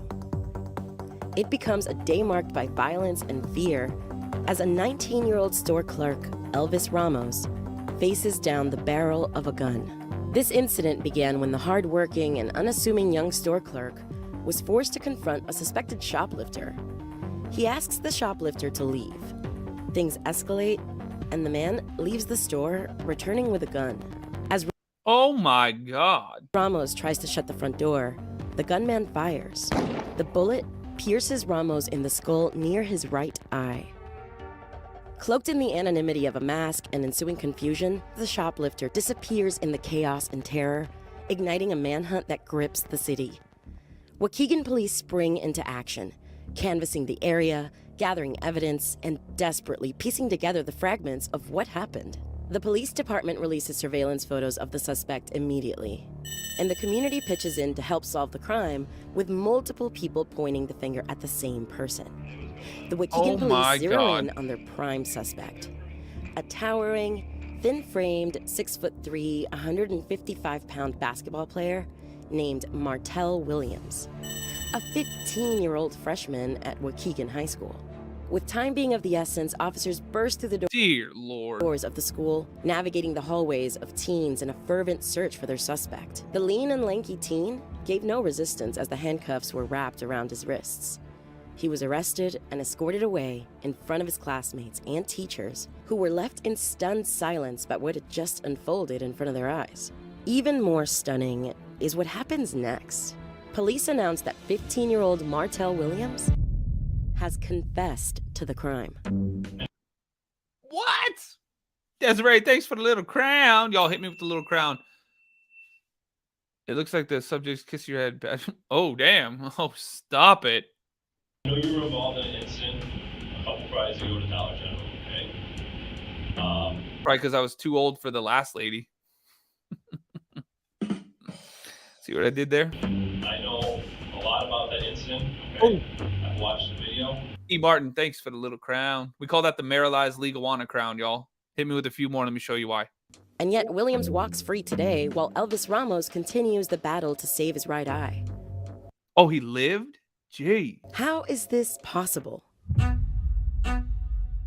As it turns out, on that cold day in February, Martell Williams was nowhere near the crime scene. Instead, he was approximately 20 miles away in Lincolnshire, doing exactly what he's most well known for. Martell was playing in a basketball game at Adlai E. Stevenson High School. And there's irrefutable proof. The Williams family provides a digitally time-stamped photo of Martell at the game in Lincolnshire. So why did Martell confess to a crime he definitely didn't commit? You're pretty distinct looking, man, and I've seen you before. I know who you are. Martell Williams was detained by the police for 2 days following the dollar store shooting incident. During this period, he was in their custody undergoing intense interrogation, especially for a 15-year-old. Many reported that the footage shows detectives allegedly used deceptive tactics and manipulative strategies during Martell's 48 hours in custody. And coupled with the absence of legal representation during Martell's extended stay in this cold, unforgiving interrogation room, this created the perfect environment for a frightened and vulnerable teenager to confess to a crime. 15 years old, and they did all this to him? That's crazy as hell. He did not commit. Go ahead and say what you want to say about this situation. Thank you for the crown, Don. Oh, that's the big crown. Oh, Don, you hit me with the big crown. Not even the Marilaz Leaguana one. That's the little one. Oh my God, you hit me with the big one, Don. Whoa. Thanks for the love. First, Detective Sean Ains, the lead investigator, worked to negate the teen's Miranda rights. The right to remain silent, that means you're not to say anything. The detective informed Martell of his Miranda rights, but then suggested that speaking freely would benefit him. Just know that going forward, I think your words are going to be extremely valuable in this situation.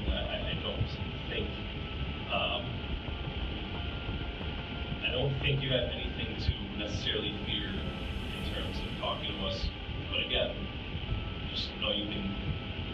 Look, I don't feel comfortable talking about this. I'm not gonna sit here and lie to you or be whatever you want to do.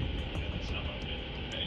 Sadly, many officers still use this tactic in order to encourage minors to waive their rights and also to make them feel that without speaking to a lawyer, they might receive a more favorable outcome.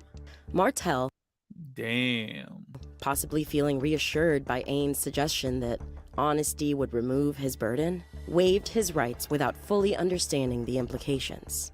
You need something. Oh, hell.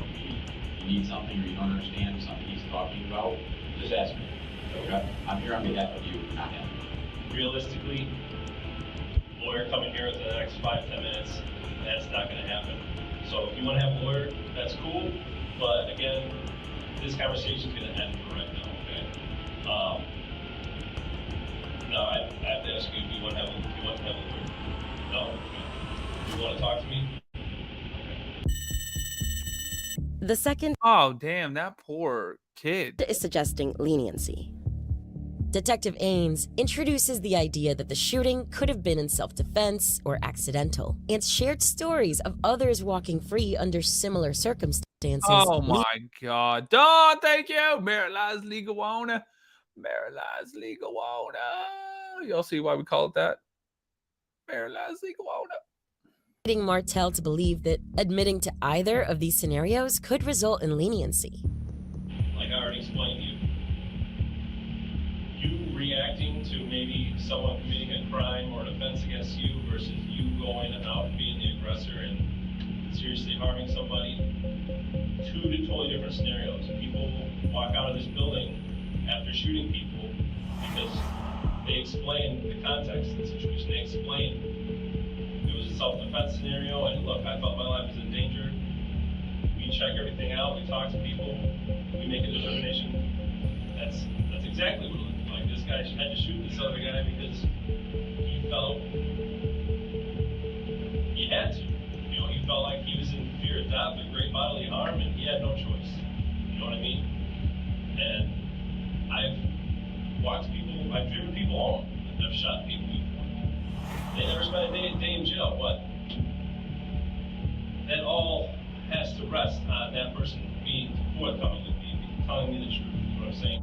Placing emphasis on Martell's fear and desire to go home. And y'all, sorry, the volume or the audio from the interrogation room is garbage, which who knows?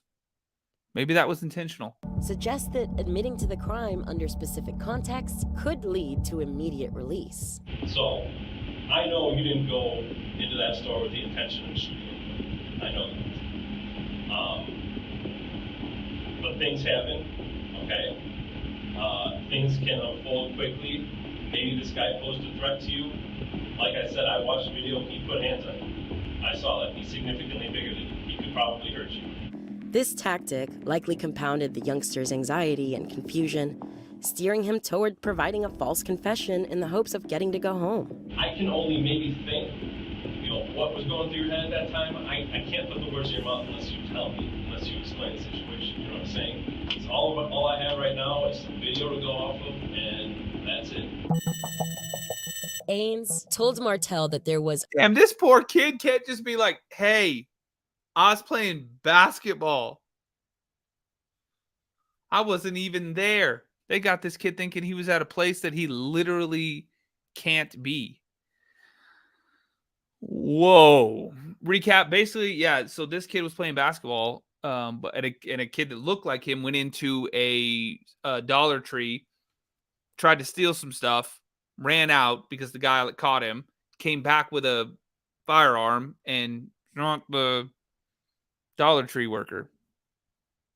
He didn't pass, though. But, yeah, and they're trying to say that it was this guy, but it wasn't. But they're trying to trick him into confessing right now. Abundant evidence implicating him in the shooting, asserting confidently that he was involved, despite the fact that no such evidence had been uncovered. Like I said initially, I'm not here to debate whether you were there or not. It's like, I know you were there. I can tell you, you wouldn't be here talking to me right now if I didn't have an abundance of information that, you know, you were there and you were involved in this, okay? So that's not a question in my mind. So I'm not here to even discuss that part. Officers sometimes... Well, it should be a question in your mind because he wasn't there, you weirdo. Oh, my God. Use tactics to... I hope they sue. Well, can they? I don't know. Suggest guilt is already established beyond doubt. Yo, that actually... You know what? I never told this story before. You guys want to hear something crazy as hell? You guys want to hear something crazy as hell? Thumbs up in the chat. I got a story from when I was like... probably 7 years old, 8 years old. Y'all want to hear this one? Y'all want to hear this? Basically, our neighbors, okay, they had like a bunch of family over. I think it was around Christmas time, something like that. So they had family coming in and out. We had family coming in and out. And I must have been like 7, y'all, 7, 8 years old. I was pretty young. And neighbors were coming in and out. They had like extended family, blah, blah, blah, blah, blah. Anyways, yeah. So, you know, they come and go, whatever. And like a week later, the police show up to our house. And my mom was at work, my dad was at work. It was me and my 2 brothers and the babysitter. And they come to the house and they say that they have that they're going to take me to the police station. You what? Because they have evidence that I took a ring, like a wedding ring, from my neighbor's house. What the fuck?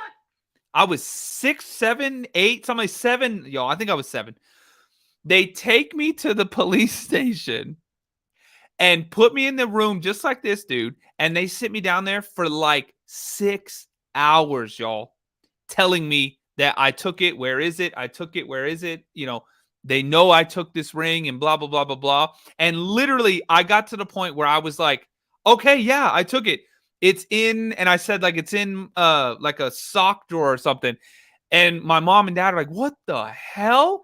And they go flipping through all the socks and everything. They're like, there's nothing in here. And I'm like, yeah, because they're like, because there's not, I didn't do it. I didn't do it. And they're like, yes, you did. You already told us that you did. I'm like, I just told you that because I don't know what's going on. So I know what this kid feels like. Then, y'all, get this.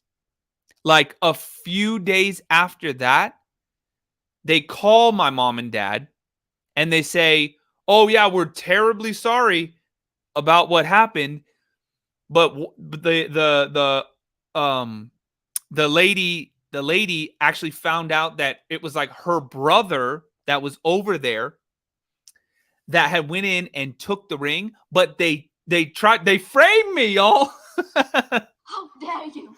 They told the brother who took it told his sister that he saw me, the kid from next door, with something shiny in his hand when I was leaving their house at one point. And I was like, "You what?" But it was all bullshit. He just told them that so to make it look like I did it. But her own brother stole it and then blamed it on a 8-year-old or 7-year-old from the neighbor's house, y'all. And that neighbor was me at that time. Little 7-year-old P-Trick in there, skinny as shit. Just a little string bean going, ah! They didn't let me see my mom. They didn't let me see my dad. They didn't let me see anybody for like 6 hours, y'all. And convinced me that I did it to the point where I was like, all right, fuck it, I did it. And they're like, well, where is it? And I was like, I don't fucking know. In my sock drawer. Bruh. Yeah. So I know what he felt. I know exactly what he felt like. I mean, this was saying that I took a ring or something like that, as opposed to unaliving someone, right? But in that moment, though, I was like, well, you want? Okay, fine. I'll tell you I did it. Well, can I get out of here? I'm hungry. I was 7, 8, yeah. Some bullshit. I'll never forget that. Never heard anything.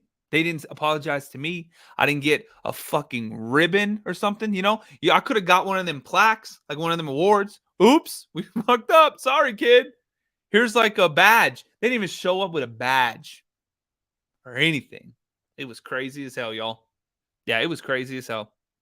Let's keep going. Lawsuit, right? Hey, maybe back then, who knows? Resistance seemed. Let's keep going.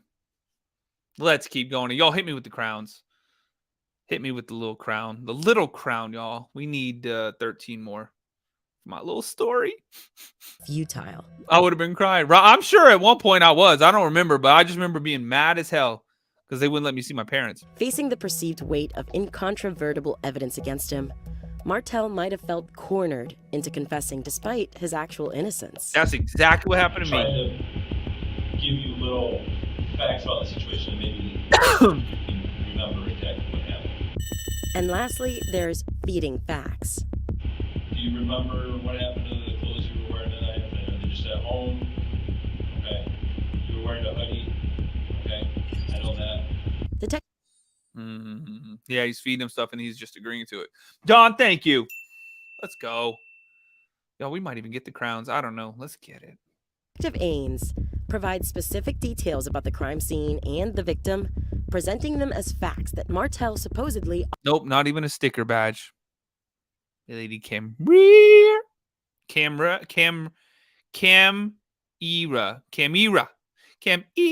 already knew. Nothing. There was a Hispanic dude, like maybe 5'10", 6 foot, he's wearing a hoodie.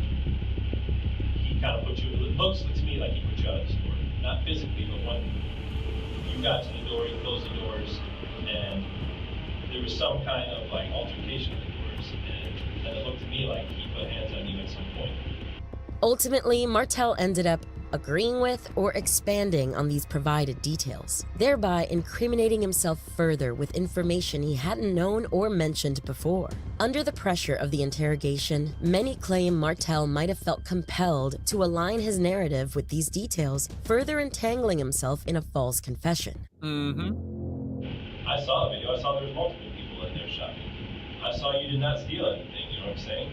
So that raised one question to me right away, like, why is this guy targeting this little kid? You know what I mean? Is that what's going through your head at the time? I mean, explain like what you were thinking, or when this guy told you to get out. I was thinking like, what I do, like, did I do something like, I don't know, like, am I being mistaken for another person? Man, this poor kid doesn't even know what's happened. He's just making shit up. That's horrible. Okay.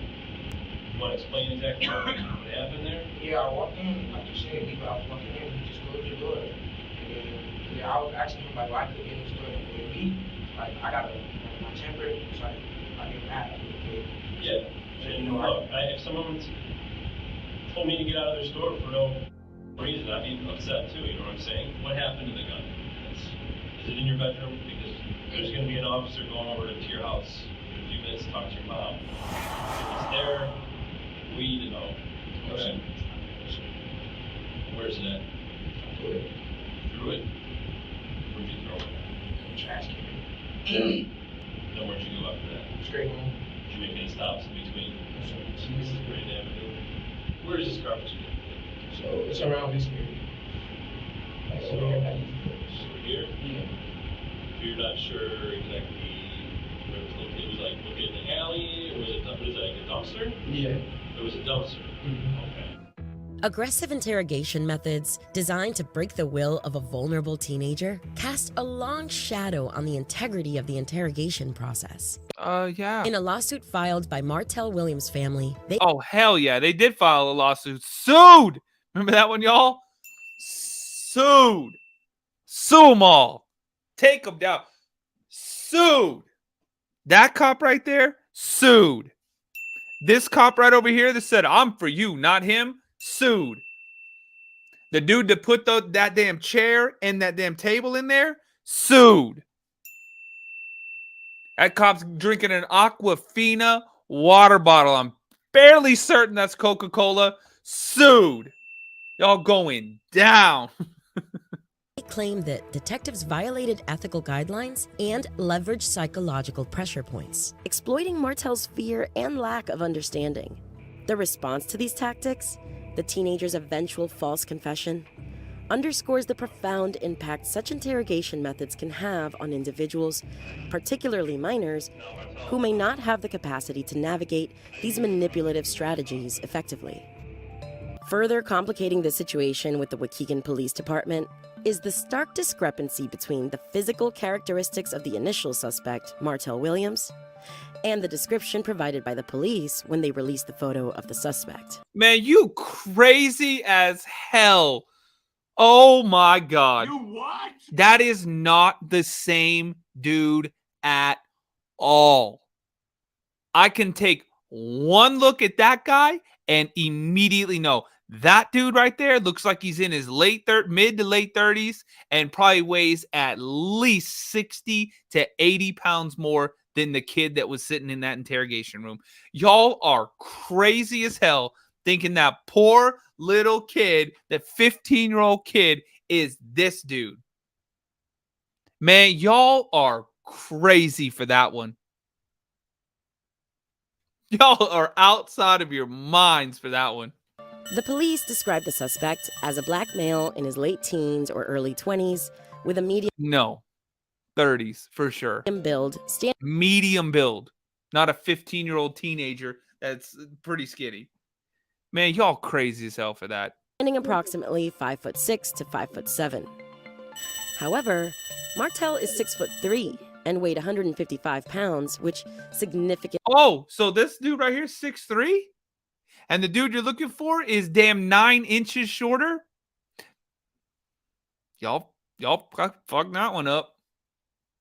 Y'all messed that one up big time. And that dude was short and stocky. This kid's tall and lanky. Yeah, 6'3", 155. He can't fill out that hoodie like that guy did right there. Y'all crazy as hell for that. Deviates from the description provided by the police. The description aligns. I might be able to fill out that hoodie.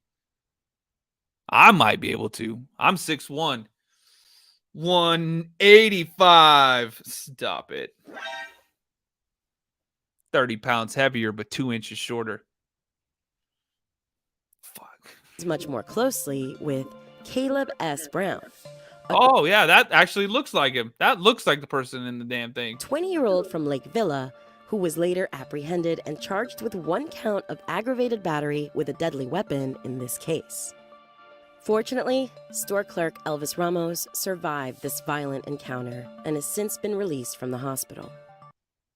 They didn't tell me nothing or say nothing to me. They just said you're under arrest. Though Martell. Look at how that dude.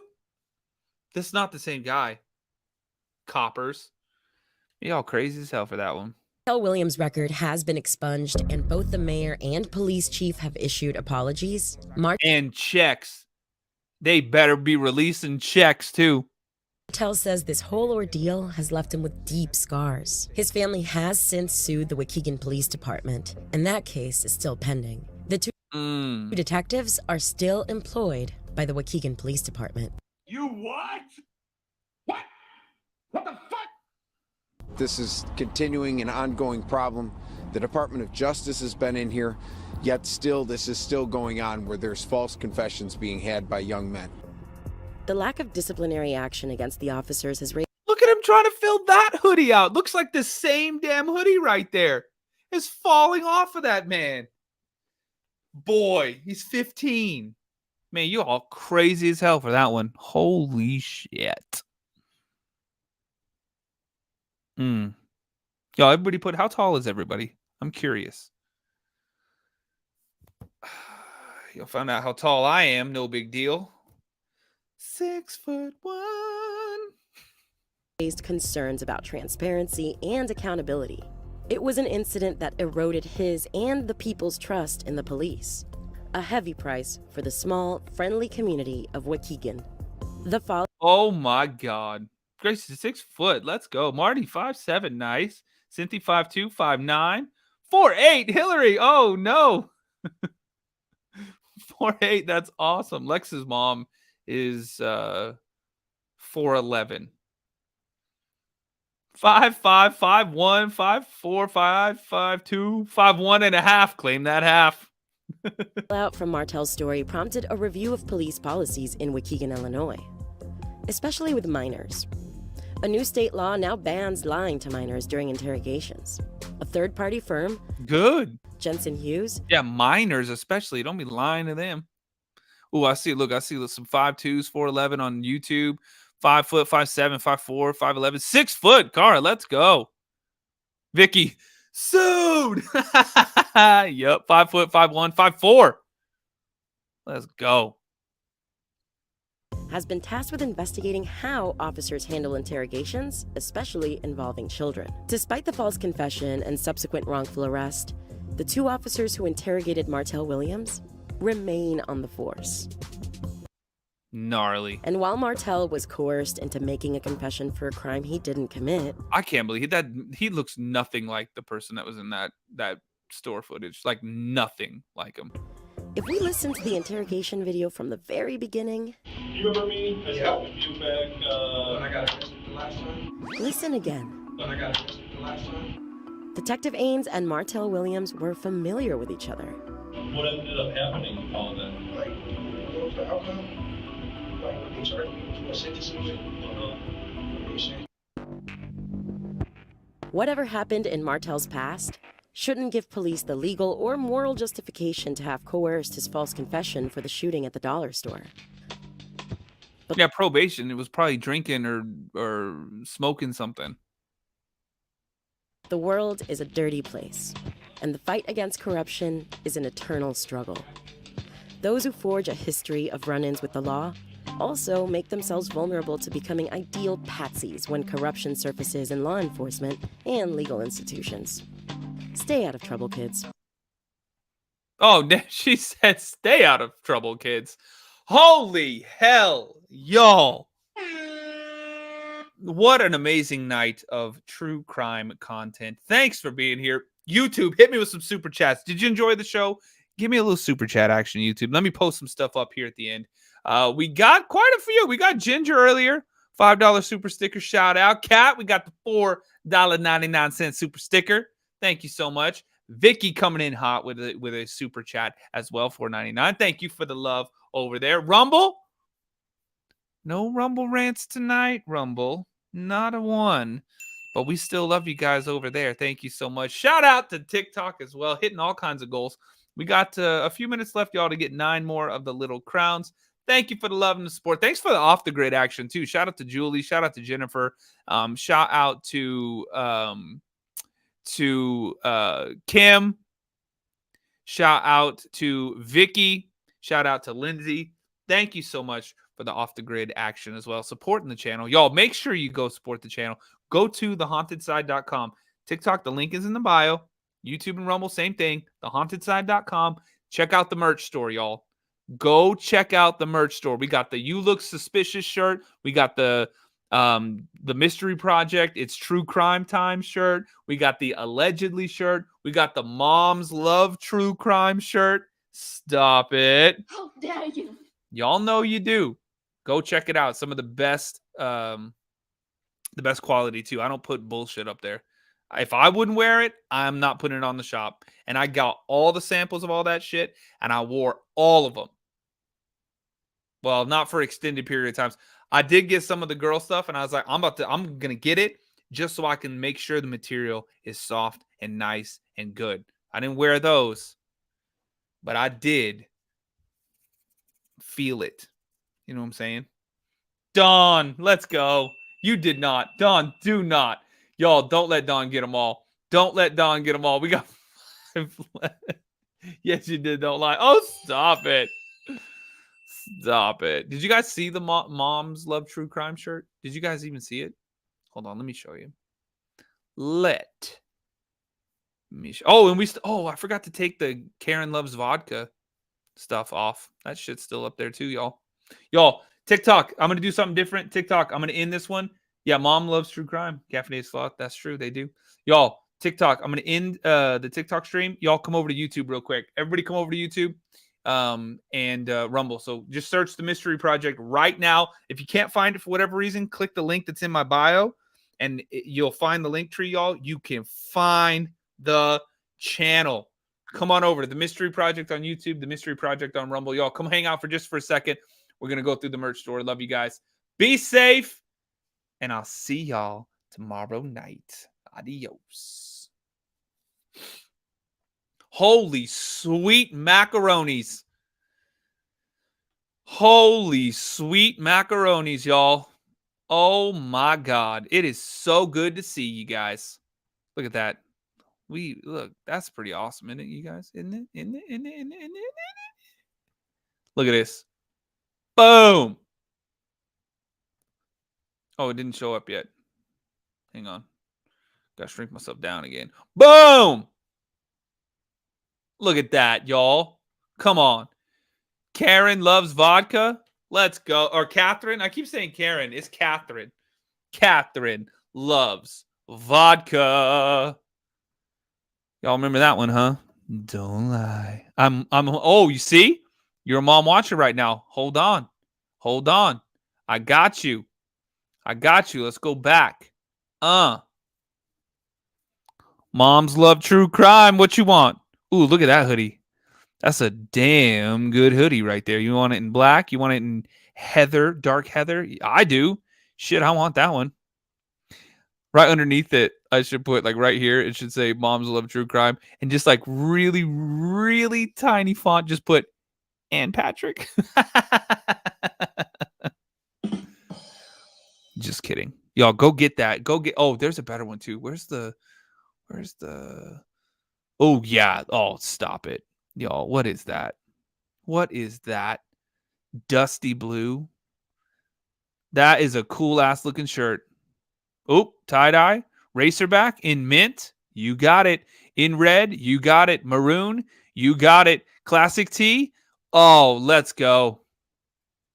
You can be the coolest mom at the soccer games wearing that. Y'all, thehauntedSide.com. ThehauntedSide.com. Look at that premium. Oh my God. The hoodies, though. Stop it right away. That's a nice one. Oh, I might have to get that one too, y'all. Right? Ooh. Ooh. Oh. Oh. Unbelievable. Absolutely love it. And somebody said, who's Catherine? It was this lady that got arrested for drunk driving. She hit a police cruiser in one of the body cam videos that we were watching. Shit was crazy as hell. Shit was absolutely crazy as hell. Y'all, the Mystery Project ones. We got the Mystery Project there, the Mystery Project there. Look, the You Look Suspicious. You Look Suspicious. Allegedly. You belong on the sus bus. Don't get yourself unalived. Unhinged bananas crazy. It's all up here, y'all. Go get the goodies. All right, y'all. TheHauntedSide.com. Go check it out. Love you guys. I am out of here. Have yourselves a wonderful night. Hashtag Team Rewatch, y'all. Go rewatch these. I love you guys. Be safe. And I'll see everybody tomorrow night. Good night, everyone. Take care, y'all.